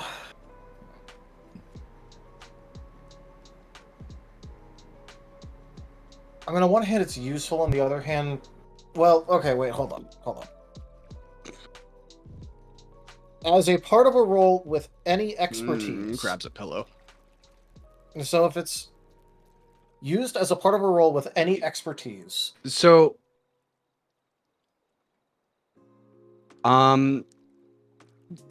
just some clarification on language. Anytime I say, I specify a roll using an expertise, the main reason I use that language is to cut it off from being used for damage and healing rolls. That was just kind of the verbiage I chose for that. I don't know if there's established verbiage for that. That was just kind of my shortcut for it. Yeah, so it can be used for accuracy rolls. And yeah. So what I was gonna say is, so obviously that cuts it off from damage draw. That also cuts it off from initiative rolls, healing during rests, things of that nature. So don't use expertises either. So can't use this on resting. Can't use this on effects that have you roll like a d10. Can't use this for second wind. Can't use this. Most of the time you can use this on. Yeah, okay. So yeah, that should be fine. It's the equivalent of like half a success on most rolls, but it also doesn't say you have to be near them. So you can also give one out ahead of time and wait until they use it to give out another one, so it has pretty good action economy on it. So this is basically a quick action, any distance, 1 dot assist that doesn't take up an assist slot. Pretty much. I would assume within visual or vocal range. Yeah, it does not say that, but yeah. That's the nip or the, Yeah. the little. I just kind of glossed over some of those details. Yeah. I'm just saying, like, you know, I know what it means. I'm just saying, technically speaking, it doesn't say that as a reminder. But yeah, in terms of this being about feet level, yeah, this is probably about feet level. Like, there are more impactful feats, there are less impactful feats, so yeah, this is probably, like, around feet level. So how do you feel about it recovering on a short rest? Would it be better per session? Would it be better long rest? What's the thoughts on that? I definitely don't want more things refreshing per session. Yeah, I was about to say, things refreshing per session. Boost dice alone refreshing per session is already a really strong mechanic for people. Yes. Yeah, honestly, the boost dice have been feeling a little broken because of it. Like, they're really nice, but they are extremely powerful. Yeah. Well, they're really nice in RP heavy. And here we're adding more power. Okay, well, hold on. Boost dice are really good in low roll, high RP sessions, but they run out really quickly in like a combat session. That's fair. If you're only gonna roll twice, like, you might as well ball out, and it just, like, feels great. But if routinely every single turn, both offense and defense, like, you might be rolling multiple rolls per turn in a combat, like, you run out of those resources pretty quick.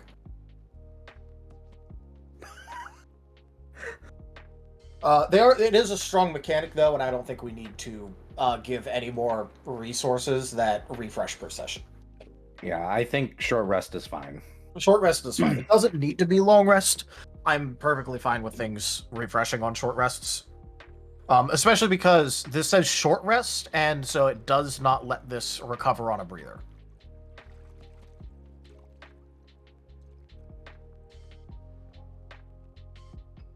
Which is a small distinction, but it is an important one. So, you need to take a short rest. You can't use a breather for it, and it doesn't need a long rest. So, yeah, this is pretty... This is perfectly fine.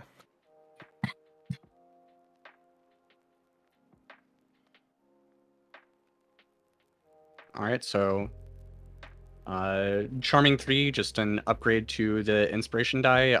It can now be added to any roll, including damage and healing dice pools. I do this a couple of times, just because, in my opinion, I think it's very powerful to be able to add some of these die to the damage and healing dice pools. So I wanted to limit it to a additional investment. I don't know how you guys feel about that overall. Oh yeah, by base they should not be allowed to touch damage and healing. But as an upgrade, is that fine? Yeah, upgrade is good. Yeah, by base, definitely not. Affecting damage and healing is like one of the premier things to affect, obviously. So yeah. Yep.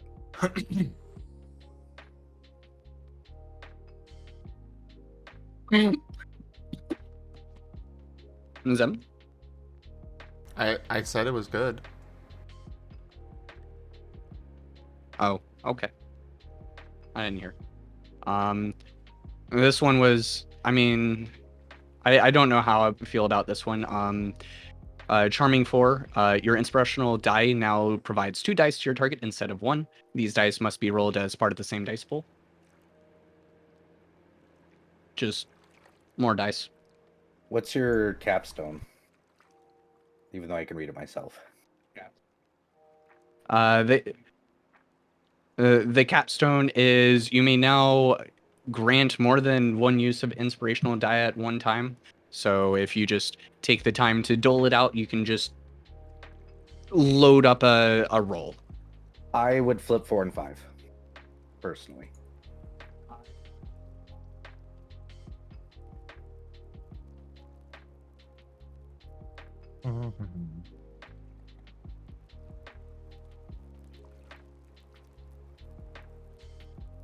I would agree on that. Yeah, I'd agree with that. Because 4 doubles the efficiency. 5 just lets you ball out. Yeah. That is fair.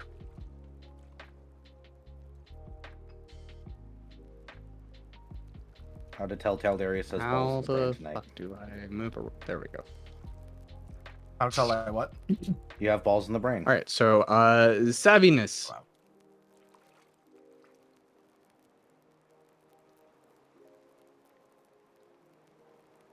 Savviness, cunning 2. Once per scene on any roll using your cunning expertise, you may choose to add an additional number of dice to your dice pool equal to the number of dots you have in cunning.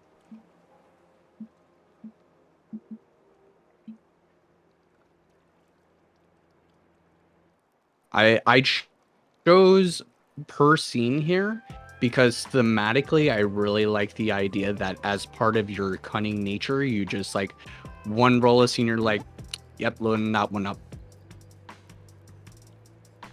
I would personally say that I'd be okay with that being able to be applied to any expertise roll.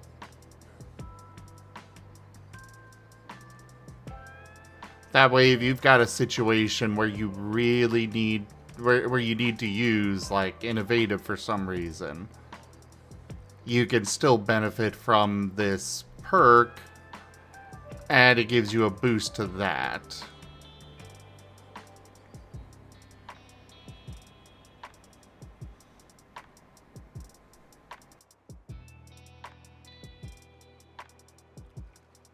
Sounds fair.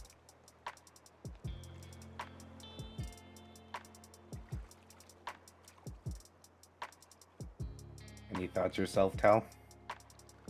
On one hand, more selfish. On the other hand, higher power. It's also only once per scene. Yeah.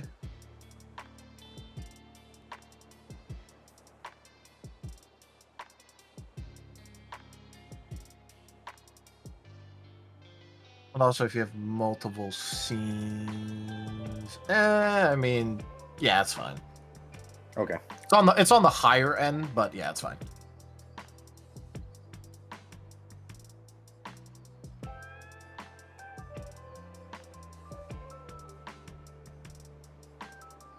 All right. You guys both like any expertise as well? Yes. Yeah, I'm fine with any expertise.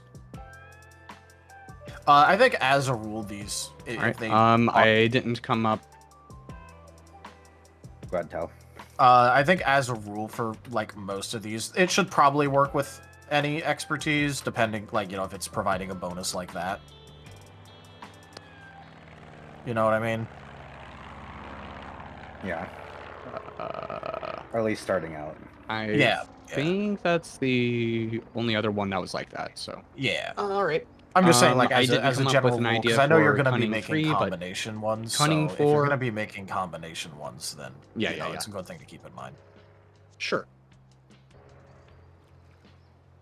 But cunning 4, dice provided by savviness can be added to any roll, including damage and healing dice pools. This is 1 point above what the inspiration one is, because that's a fat roll to add to it. But still, you can only do this once per scene, so once per combat.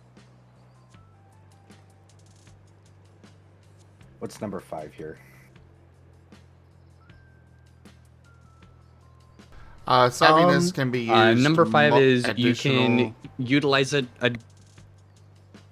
Additional times within a scene at the cost of 1 exhaustion per additional usage. Okay. Is that scaling 1 exhaustion, or is it just 1 per extra usage? I'm good with it being just go 1 1, per 2, extra. Whatever sounds balanced to you, Taldarius. You're the number dude. Yeah, okay. So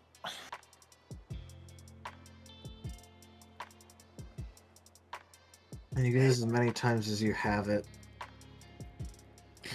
Debt traps you, so that's fine still. Yeah, just let You use players... it more, so you get more exhaustion, so you want to use it more to counteract the exhaustion, which gets you more exhaustion. Yeah, let people exhaust themselves. It's funny watching Riv be exhausted. Look, he has bullshit, but I make sure it's balanced bullshit. I have that option. Besides, most of my characters... Yeah, Look, I have a really bad habit of using health and exhaustion it's a lot of dice. It's a lot of dice, but I figure that... Go ahead, Tom. Yeah, I was just saying that I have a really bad habit of using exhaustion and HP as binary resources. Either I'm dead or I'm not. Either I'm like completely exhausted or I got more in the tank. So we're okay with it as is. Got it.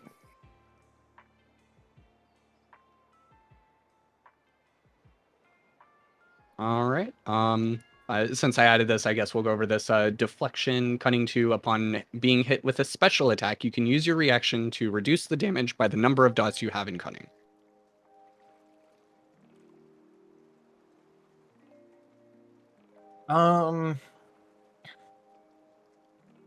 I like it, but my only issue is I worry that it'll if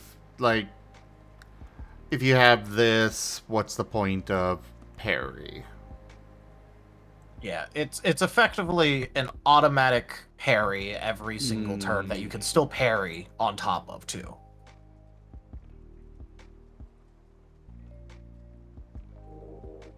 So, a potential idea is, well,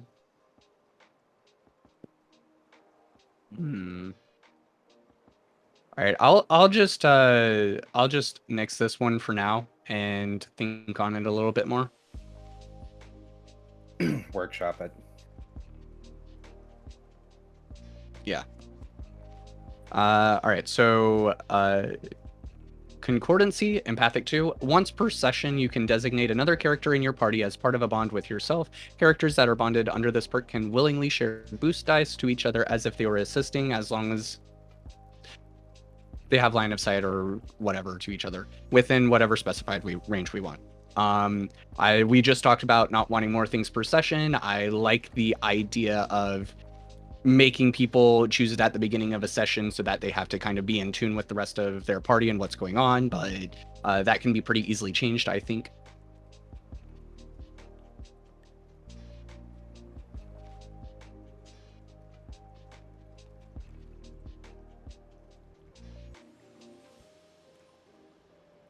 As we all sit here thinking. I could also just change it to once per rest. Yeah, once per short That rest. way, yeah, or even breather rest. I'm fine if it also re-triggers on breather, because that also means you have to use up your breather rest if you really want to. I will say If you want to that swap. anything that refreshes with a short rest also refreshes with a breather rest. Oh, does it? Okay. Yeah. I'll make a note to double check and make sure that that wording is right, but that is the intention. Right. So I'd say refresh. Yeah, not session. I would put it at breather. How do we feel about the mechanic itself? Sharing your own boost dice. Is burning your own resources. That is great for a support character, though, just sitting in the back like, and you get a boost.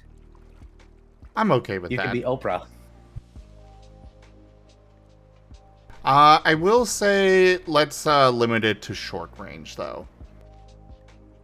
I'm okay with it having range, but let's limit it to short.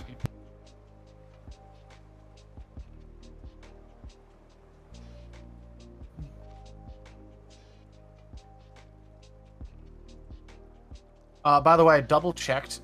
It says it functions like the short rest, but it doesn't say, I don't think, anywhere that if you take a breather, it counts as a short rest for refreshing of things. Like I said, I've made a note to clarify that. Yeah. Yep.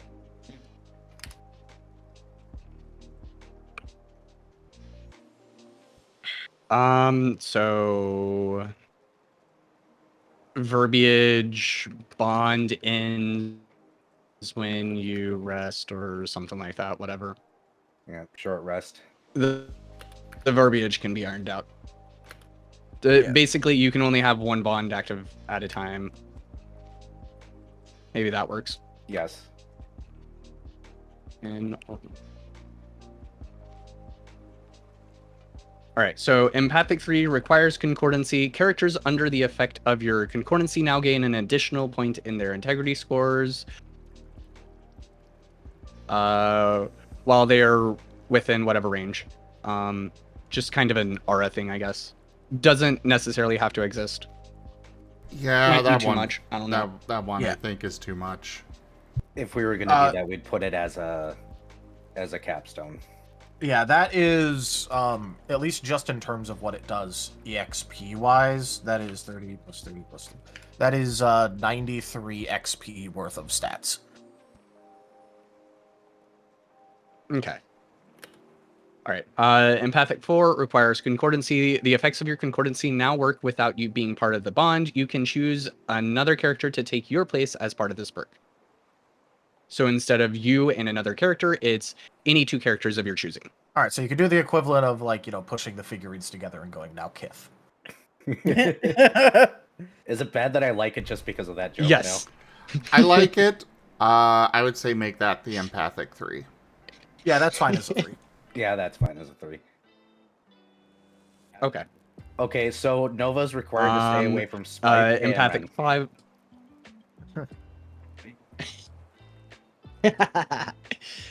So empathic 5 meant to be the capstone. You may designate an additional character in your party as part of this bond. So now instead of it's just 2 people, it's 3 people that can share boost die, which might not be powerful now that we're taking away the integrity one. So No, that still makes a thruple. Yeah, also, one thing I do want to point out, because now that I'm thinking about it. yeah. This, importantly, because it says character in the party, technically speaking, allows you to bypass certain restrictions on companions, because companions aren't allowed to share boost dice, but with this they can. I can simply put in a note with the companions that regardless of any other system.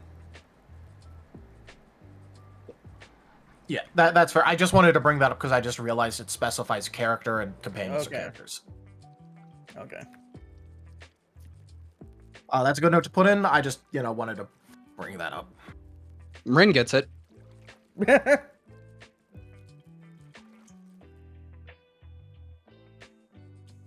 All right, But yeah, I'm fine with- I'm does fine that with sound the good as a cap- capstone? As a capstone, I feel like we could come up with a better capstone for this. That does feel if good you as want, like, empathic 4.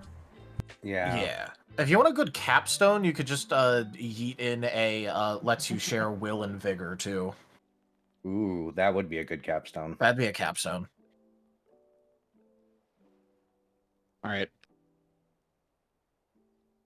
I'll just put that for that there for now. Fix it later. Vigor boost. I didn't really have any good. But Go ahead. Sorry, I was making a joke. goddamn.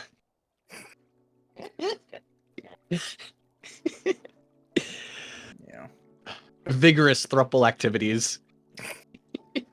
Raijin really does not need a vigor boost. Especially So with what I found sent out. him in DMs.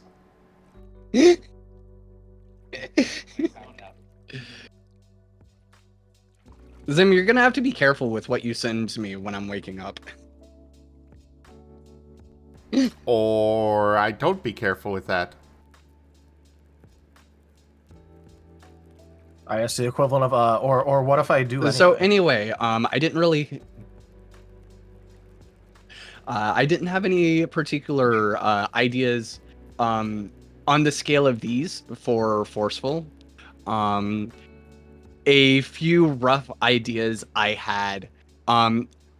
Like I was kind of pushing with the idea of like just forcing a roll through anyway, or something along those lines. With a capstone being, you can just like once per scene or something, you can just make it do a very basic success.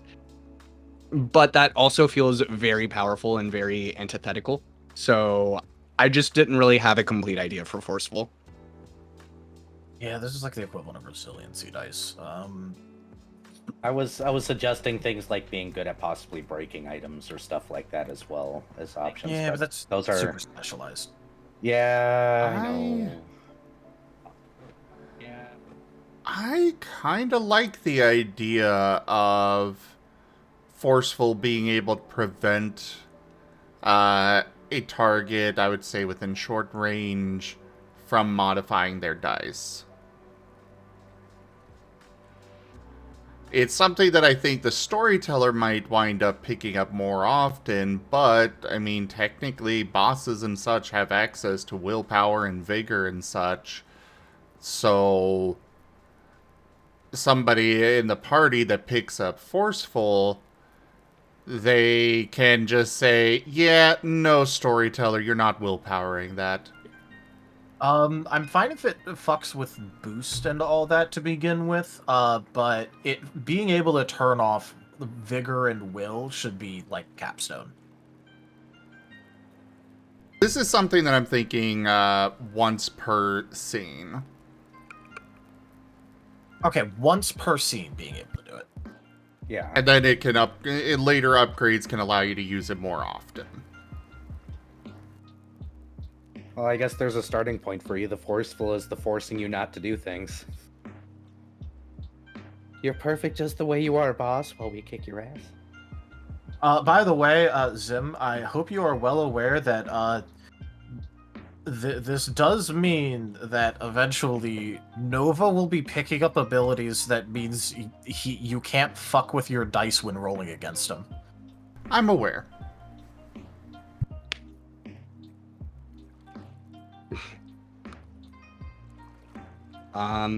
Okay, well, I took a note of that on this side. I'll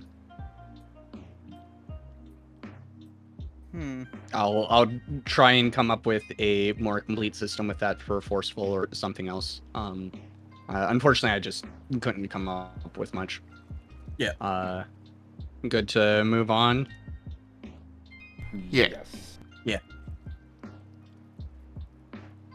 Slip of Novelty, Innovative 2. At the beginning of a session, roll a number of dice equal to the dots in your innovative expertise and note down the results. Each number rolled can be used once to replace a die result as part of any roll using any expertise.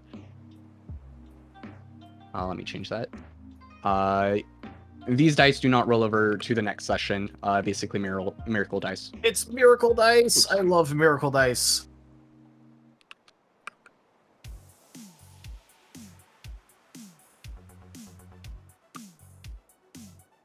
I'm fine with it. I'm used to these kind of systems existing in most RPGs, TTRPGs. Nice.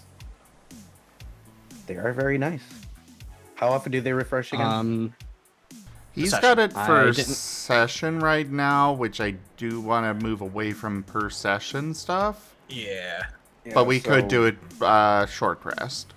Do you think short rest? Well, yeah, so it'll be enough. Never mind. Yeah. There is a 40k army I play literally just for Didn't come up Miracle Dice. with...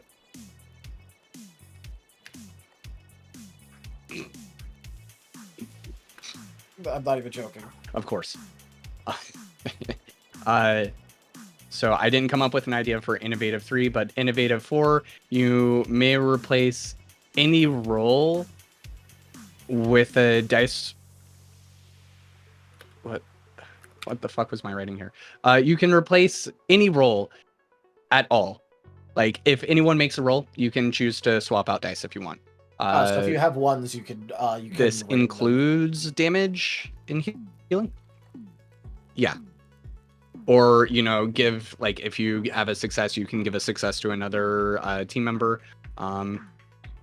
I didn't specify expertises here, so it would also apply to damage and healing, unless you want to make that a separate thing. That could be the Innovative 3, and then this is just, you can choose any roll. I want an idea for Innovative 3, actually. What if you're allowed to effectively try and Yahtzee at the beginning, and you can, whenever you grab this, you can pick dice to reroll once. Like, if you get, like, garbage, you could try re-rolling it once. So re-rolling your miracle dice? When you pick them up, yeah. You can choose which ones to keep and which ones to re-roll. You only get to re-roll once. I'd be fine with that for a 3. I'm good with that.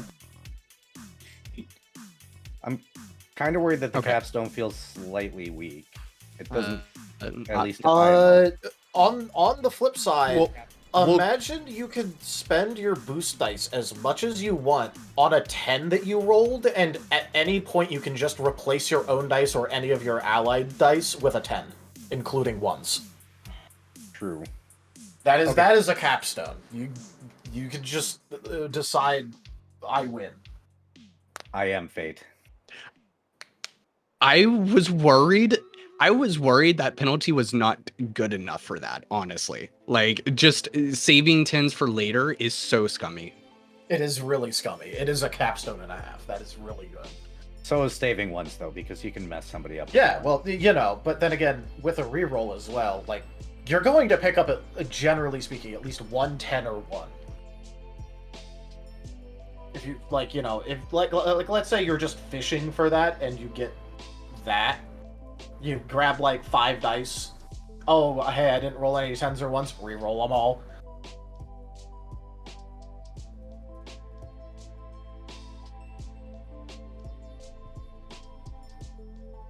Alternatively, instead of saving your original roll to reuse,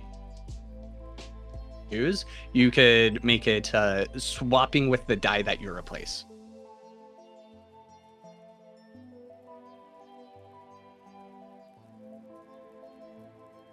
I have been lost somewhere with this conversation.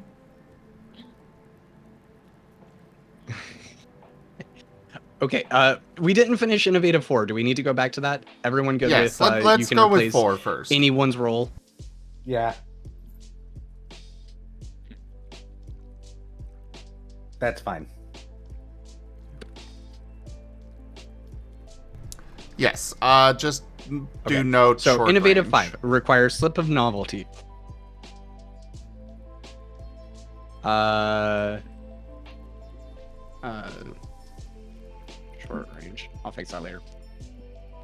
Innovative 5. Instead of discarding die results that you replace, you may sacrifice a boost die to save the discarded die result to be recycled for a future roll instead. So you have a 10 die that you rolled as part of your innovative dice.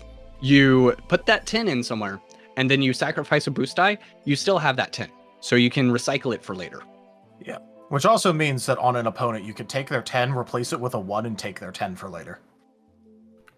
Oh, yeah, that is that is I like. That's a capstone. That is a capstone. That is absolutely something Squirrel will pick up if he lives. If he lives that long. How, No one lives. Every Scar game is trauma. Trauma, trauma, trauma. Squirrel's been through a lot of bullshit.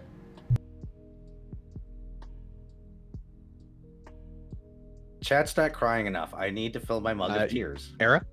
Yes.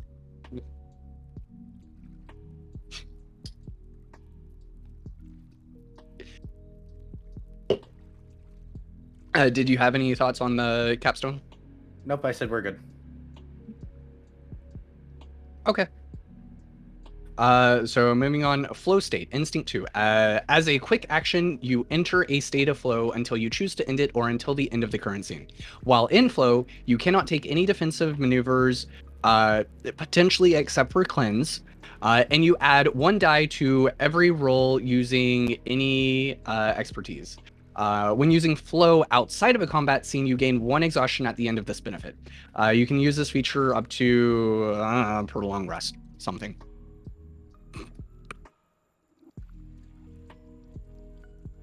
Once per short rest, as per the others. I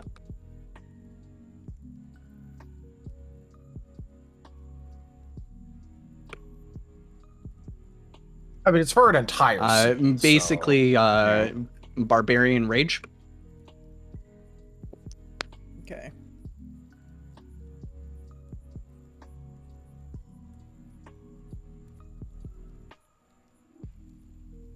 With that, I do kind of like since this is sort of the take on Barbarian's Rage, I do kind of like the idea of it, like your secondary skill playing into it, because vigor and willpower being related to how well you can maintain, the state of flow thematically makes sense to me.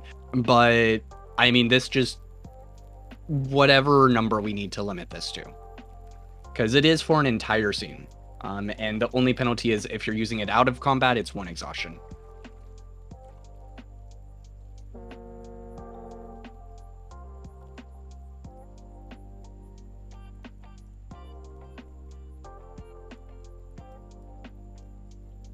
You're the numbers guy, Tal. Yeah, I was just considering the specifics of it. So this is the equivalent of, again, like about half a success to all your rolls. You can't dodge, you can't brace. Those are pretty big things. You should always basically be able to cleanse. Not being able to cleanse is just fucking awful. Yeah, cleanse will always be allowed. Yeah. Okay. So it's a quick action to enter. So, you could do things like move, buff, blow on your first turn. And all of a sudden, you're up in them. You've done whatever buff you prefer. And now you're also in flow. I'm just gonna ask this because mechanic reasons. Does flow end if you're knocked unconscious in a fight and you get back up?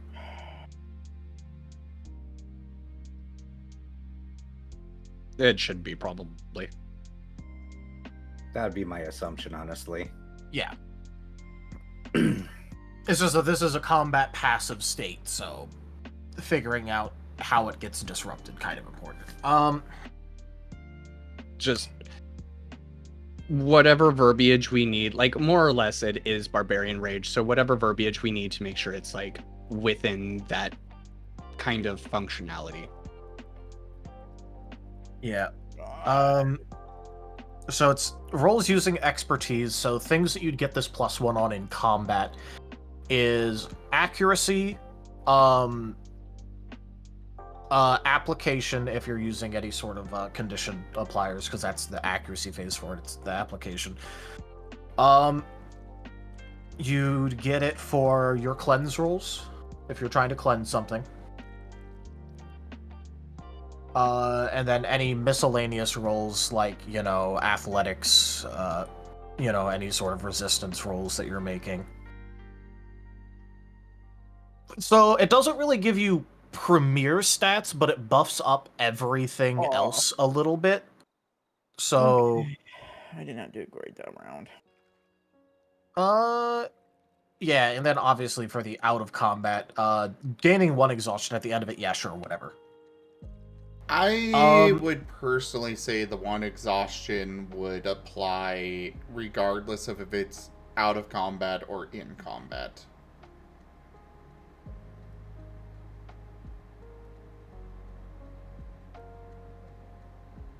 Mostly because of the upgrades, though. Yeah, I haven't looked at the upgrades, actually. Well, like the proposal for the next one is physical damage inflicted on you is halved. Yeah. Well, I literally haven't looked ahead, because I'm trying to treat these like 1 by 1. Fair.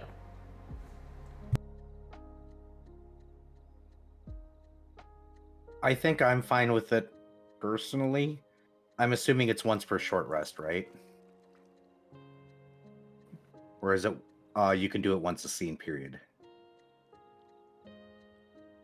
Right now it is... So it lasts until the end of your scene. It lasts, which is one of the reasons why I put the exhaustion on it for out of combat scenes, because like if you're doing a roleplay scene and you use that, you could just like have that going for a long time.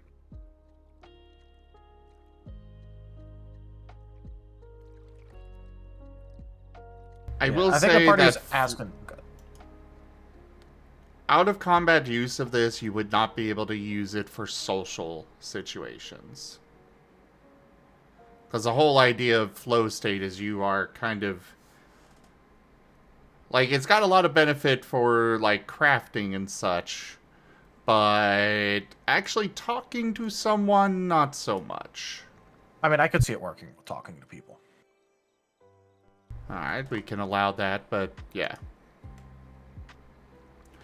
As for how many times you can use it, it is... Raijin's currently thinking secondary scale per long rest. Or full rest. Okay. So, for most characters, at least starting out, like, let's say, because I'm just imagining if someone picks this up at, like, attribute 9. Most characters starting out will probably have, like, a secondary scale of 2. Some people have 1, Some people would have 3, but the vast majority will have 2. So even just at the get-go, twice a day, effectively, twice a day, scales up more the more secondary attributes you pick.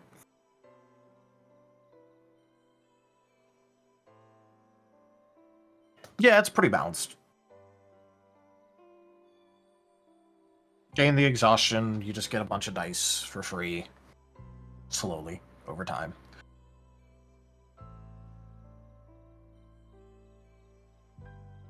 Okay.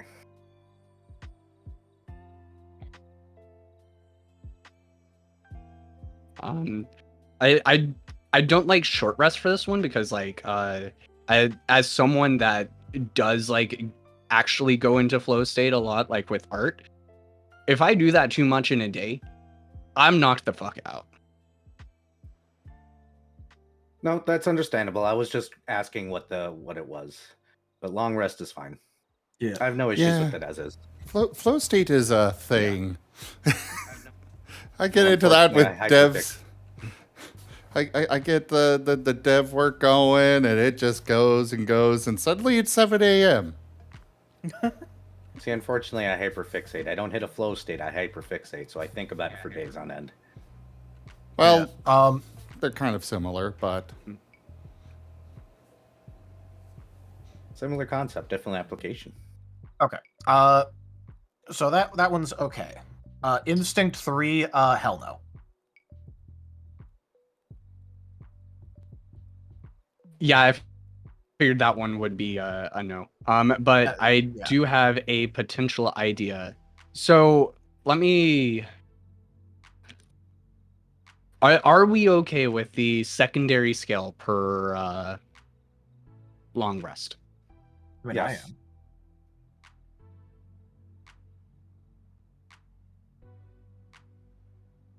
I am.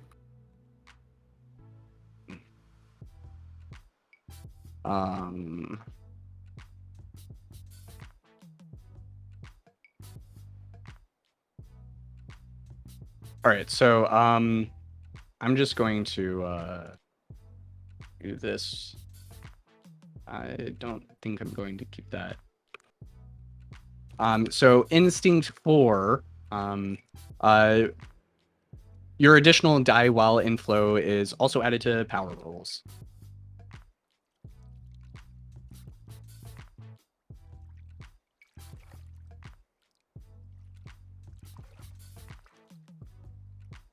I'm fine with that. Did we want to apply it to all expertises? No, we don't. We just want power. Very specifically. Yeah, well, okay, so the thing is, that actually feels really underwhelming to me. It does, but I don't think I want it applied to heals. Yeah, but the problem is that right now... Raijin, you're breaking up very hard right now. Raijin's not talking. Oh. That was somebody in the background. Say that again, Tel. The problem is that right now, it does almost nothing. Now, of course, adding to power rules, really good premier stat. The thing is that adding 1 dice to a power roll is effectively a 15 XP effect. Or a 5 XP, depending on how you look at it. Yeah, it's a 5 XP effect. Okay. Now, that's on all power rolls, which is nice, but it's a very low power budget effect for an Instinct 4, even if we knock it down to Instinct 3, honestly.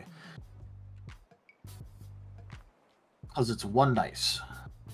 Do you have an additional... I was a little hesitant to say all rolls because this is just like recurring. So like that would theoretically mean you're also adding it to like all of your dots and all other kinds of crazy stuff. I think that could very easily get a little bit ridiculous. That would. So I was a little bit hesitant for all rolls.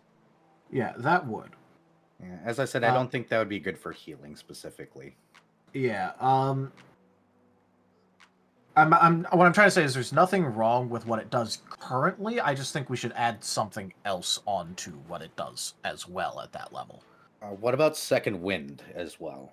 Very specifically, since this is kind of the barbarian thing, barbarians are known for just continuing to tank on.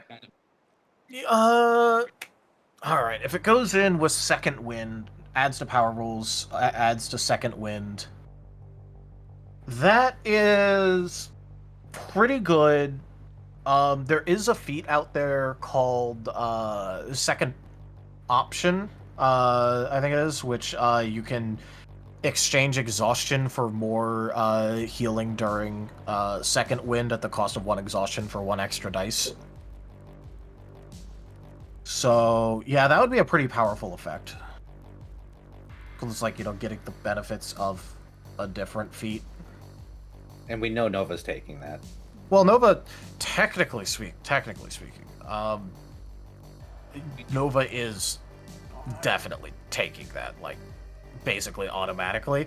He would honestly, like, swap over to doing other things if he wasn't already going down Instinct and Forceful.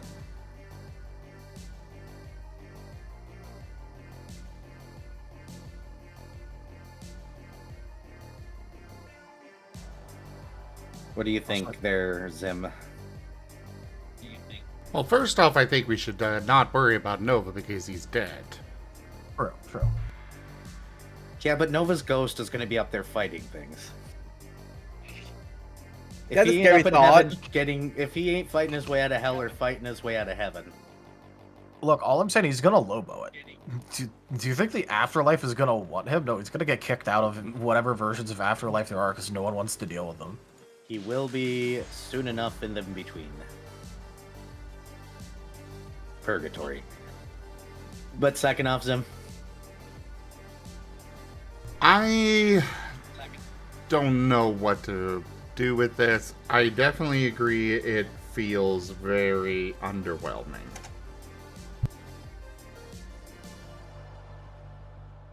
I did already bump it down to Instinct 3 since we're getting rid of the physical damage one.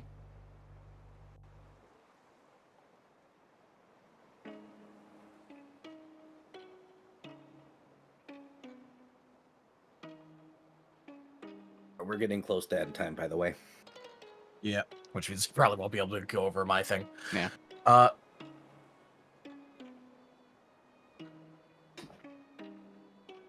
I mean, for this, I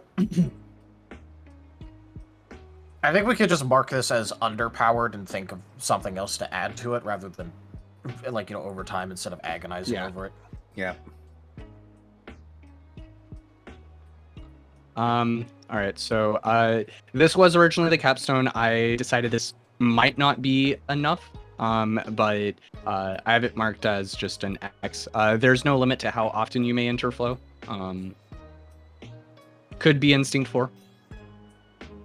I don't know. I'd rather it be double your... I'm about to say I'd rather be double. That way there's still a limit to it. And you can't, like, perma-flow, but, Okay.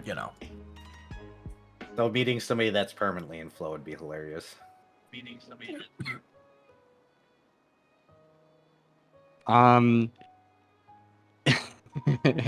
And I bumped it down because when we were talking about it, I had the thought, while in flow, you ignore the penalty from exhaustion. How does that sound?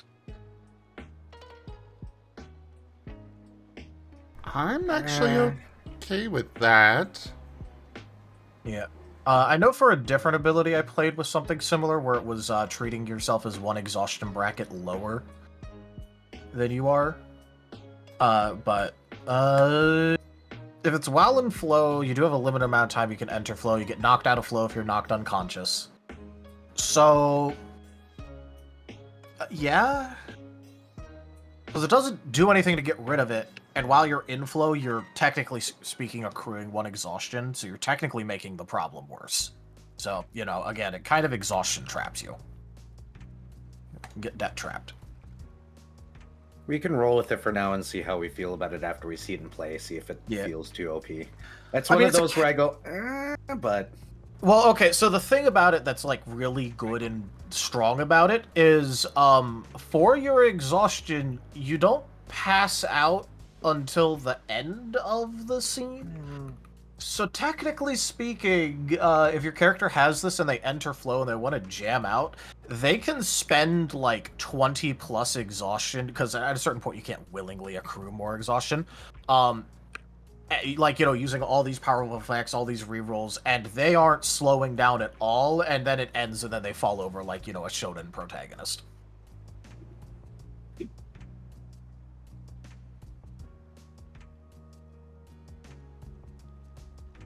Let's leave it for now. Yeah. I For think now, it's it's strong, Okay. it's good. I didn't. Similarly, I didn't have any concrete ideas for logic. I was kind of trying to. The miracle dice idea was originally for logic. Then I decided it fits a little bit better for innovative. Logic, I was kind of trying to gear towards being a more party helping one again instead of being selfish.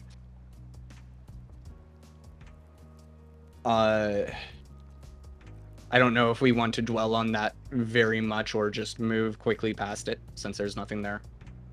Let's just move past it since we got like technically just a few minutes. Yeah. The only other one I had was the expertise teamwork, which we kind of went over earlier. It requires an expertise 3 plus teamwork 3, and when assisting with teamwork and per storyteller discretion, players can utilize the chosen expertise instead of teamwork as part of the role. This perk can be taken multiple times with different expertises if the player really wants to. I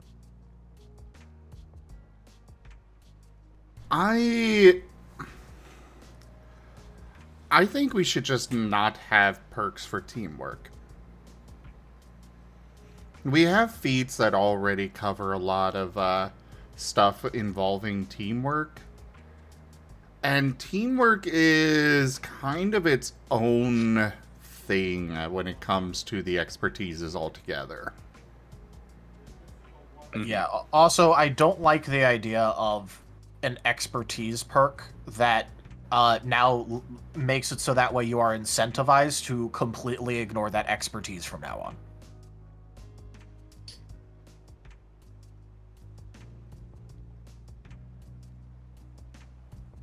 Because, like, technically speaking, when you reach teamwork 3, like, what's the point of getting any more than that if you could just pick up this perk? Yeah, maybe just X this one. Sorry, Raijin, I was wrong. Leaving teamwork alone was the right play. Yeah, that's fine. My only thought with this was teamwork is already so powerful, pretty much everyone is investing into it anyway, and I just kind of wanted to provide an option to moderately upgrade it for your preferred expertise if you want, but mixing it is fine.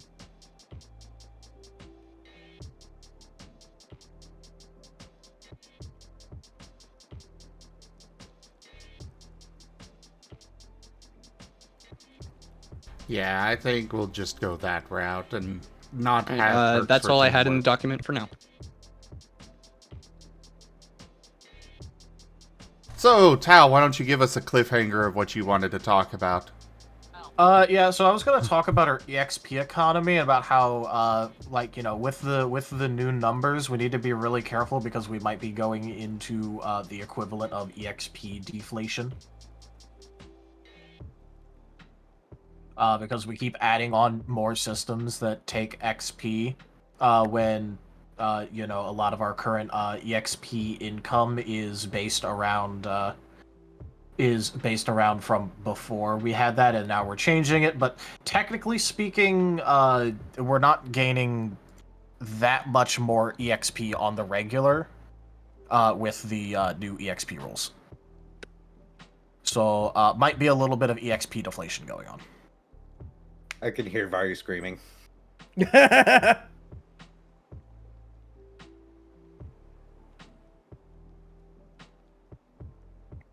Something to bear in mind going forward.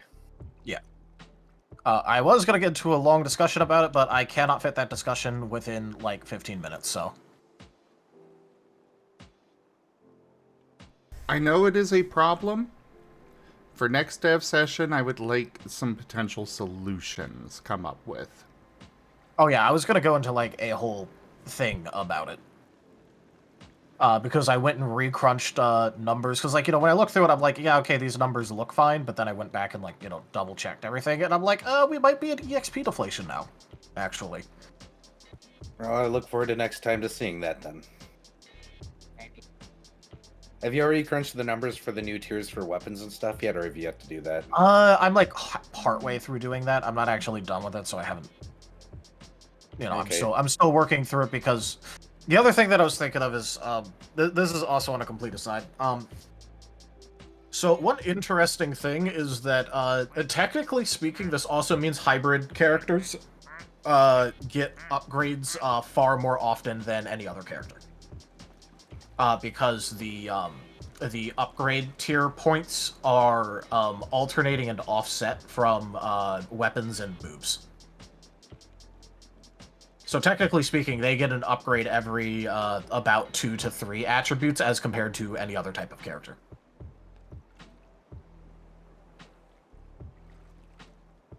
I am open Sometimes- to making... Yeah, right. I am open to making adjustments on that. Those were just what we came up with, and, well, you're the numbers guy, so... Yeah. So, for that one...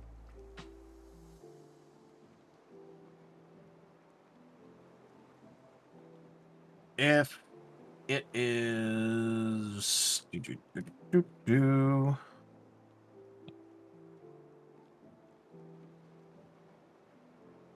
6 tiers instead?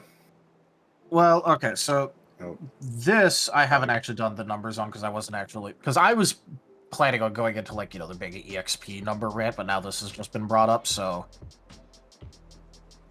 11... I'm gonna hop off. I gotta get ready for work. Bye. Alright, love You you. guys have a good Bye. session. Mwah. Yeah, and after we're done Love with this, you I too. need a moment anyways.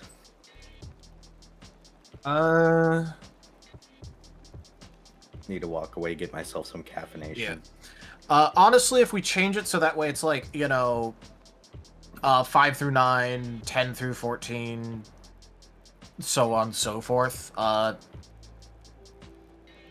it'll technically bring down when masterwork happens, so maybe something else, but if we try and make it match up as much as possible, it technically speaking removes this problem, but it also means homogenizing weapon upgrades with when people will get move upgrades, which I don't think is a bad thing, but also want to hear your thoughts on. I'm okay with bringing them more in line, and I'm okay with adding more tiers. The main issue was just the fact that, you would go so long without actually upgrading your weapon, and it's a valid problem. Yeah. Which definitely not gonna dispute that. Technically speaking, where the wiggle room was supposed to be within that is you wouldn't get like, a maxed out like tier 2 weapon at the beginning of tier 2, but then people were just giving that out anyway, and then it's like, okay, well now you sit there with that for like 15 attributes instead of getting like, oh hey, this one has 15 more EXP cap on it. Yeah. So people were just lump summing it all at once. So yeah, probably not good, because people are probably just gonna keep lump summing it anyway. Probably. So in that case, I might go like tiers 1 through 6, and then have 7 be like the legendary tier. Insert 7 joke here. But that would just be so that way it would run like 5 through 9, 10 through 14, so on and so forth, until it hits the 30 plus for it, and then afterwards it's legendary.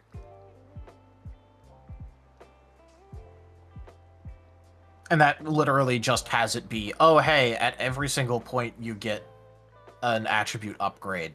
Here you go. I know we don't technically start at 5, but it brackets it correctly, and it also means that, like, you know, you'll have, like, you know, your dinky starter weapon that you get rid of basically when you become an actual character and leave the attributes 8 and 9. When you leave the starting zone. Yep. When you're no longer in sounds fine. tutorial mode. But that would homogenize it, means adding 1 extra tier. Effective tier, because I'm not going to count legendary as an actual tier. Yeah, of course. Yeah, So- legendaries, whatever. This does mean you have to redo armor, though, so sorry. Well, yeah, but this is going to be for all equipments anyway, so this is going to be an annoying redo of armor, but fuck it. I was going to have to completely redo armor anyway, even from adding 1 more tier. Yeah, I know. The armor was very carefully calculated within, like, you know, its tiers, and changing that literally slightly just means I have to redo it. I know, Okay. I'm sorry. Yeah, sorry about that. Give me... So just adding 1 more tier? Yep, and then making it go 5 through 9, 10 through 14, literally just existing within the same exact brackets and upgrade pattern that the EXP cap goes by, effectively, with attribute breakpoints. So that way, Okay. every 5, they unlock the next tier of item.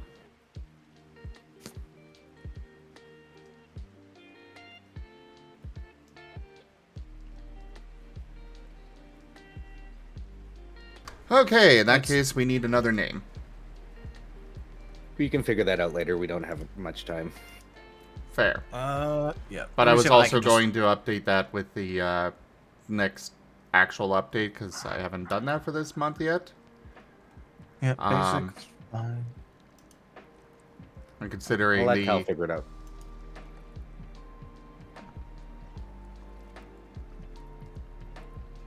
Or let you guys discuss that. I'm gonna be right back really quickly. I need caffeine. Okay. Yeah, okay. I'll sleep.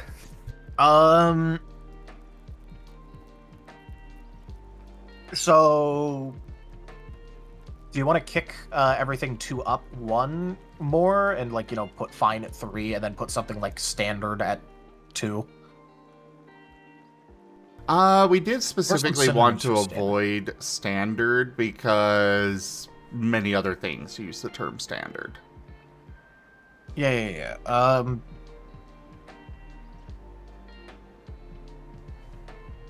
Yeah, here, I'm pulling up.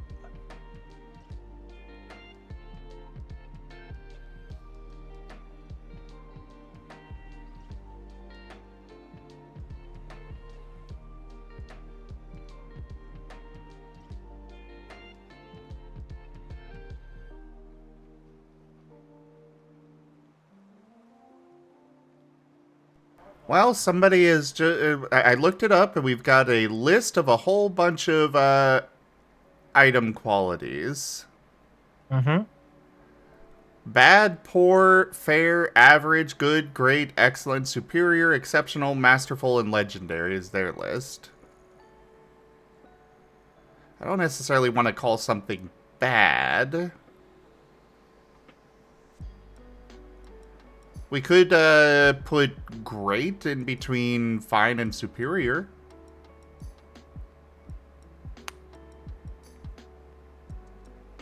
Here, let me look up a couple of synonyms real quick.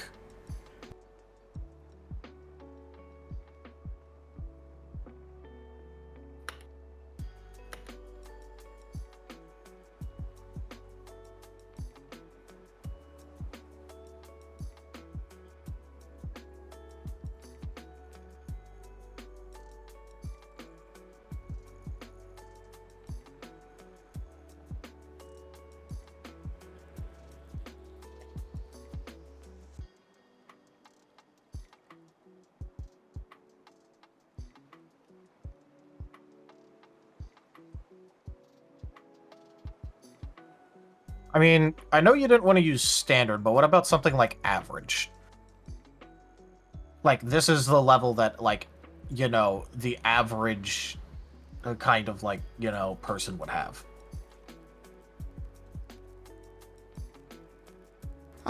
Going... Maybe. Because, you know, realistically, like, most people would probably have tier 2 items.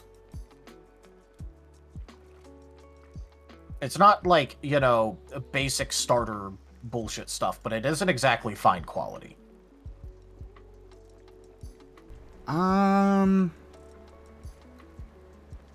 Well, some others that I'm seeing on this list, exquisite could be put in there.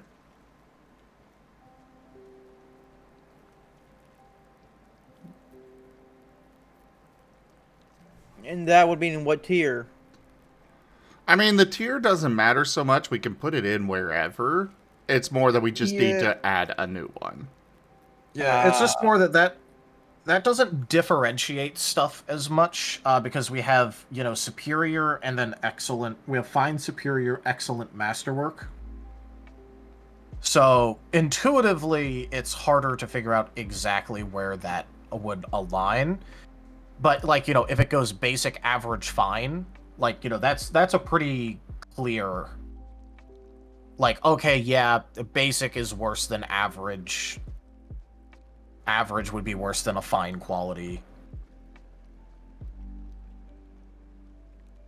So, I'm also just worried about the intuitive literacy of the names of things. Yeah. And we kind of don't have anything that goes between this is a basic bitch starter item and, oh hey, this is good quality.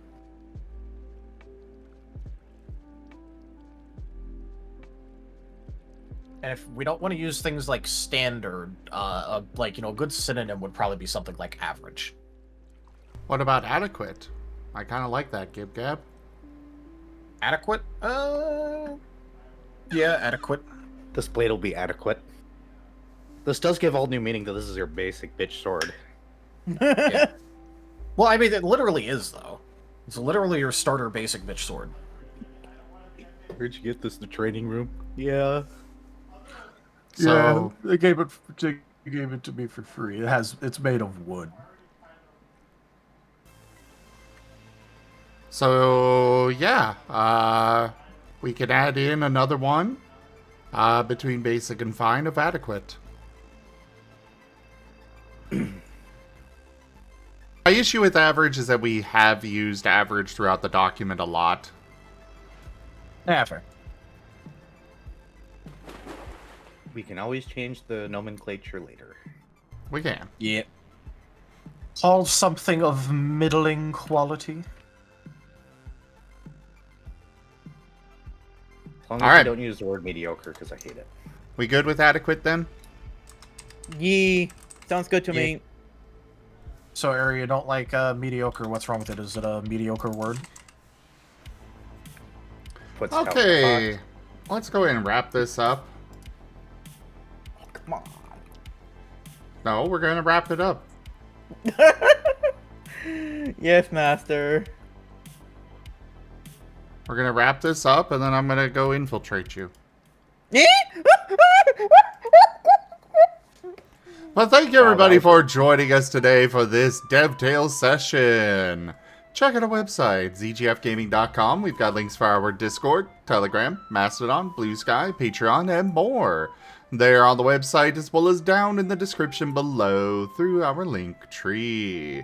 Thank you to my patrons, tippers, and subscribers. It is your support that keeps this channel alive and going. I cannot do this without your guys' help and your support, so thank you. Consider becoming a patron over at patreon.com/zgfgaming. It's one of the best ways to support the channel, though you can also do so by sharing the stream around, picking up packs of cards to stream loots, using our Humble Bundle partner link, or commissioning one of the arches that I manage for. You can find their details at zgf.art. But for now, thank you so much for joining, and I bid you the most fondest adieu. Bye-bye. Bye.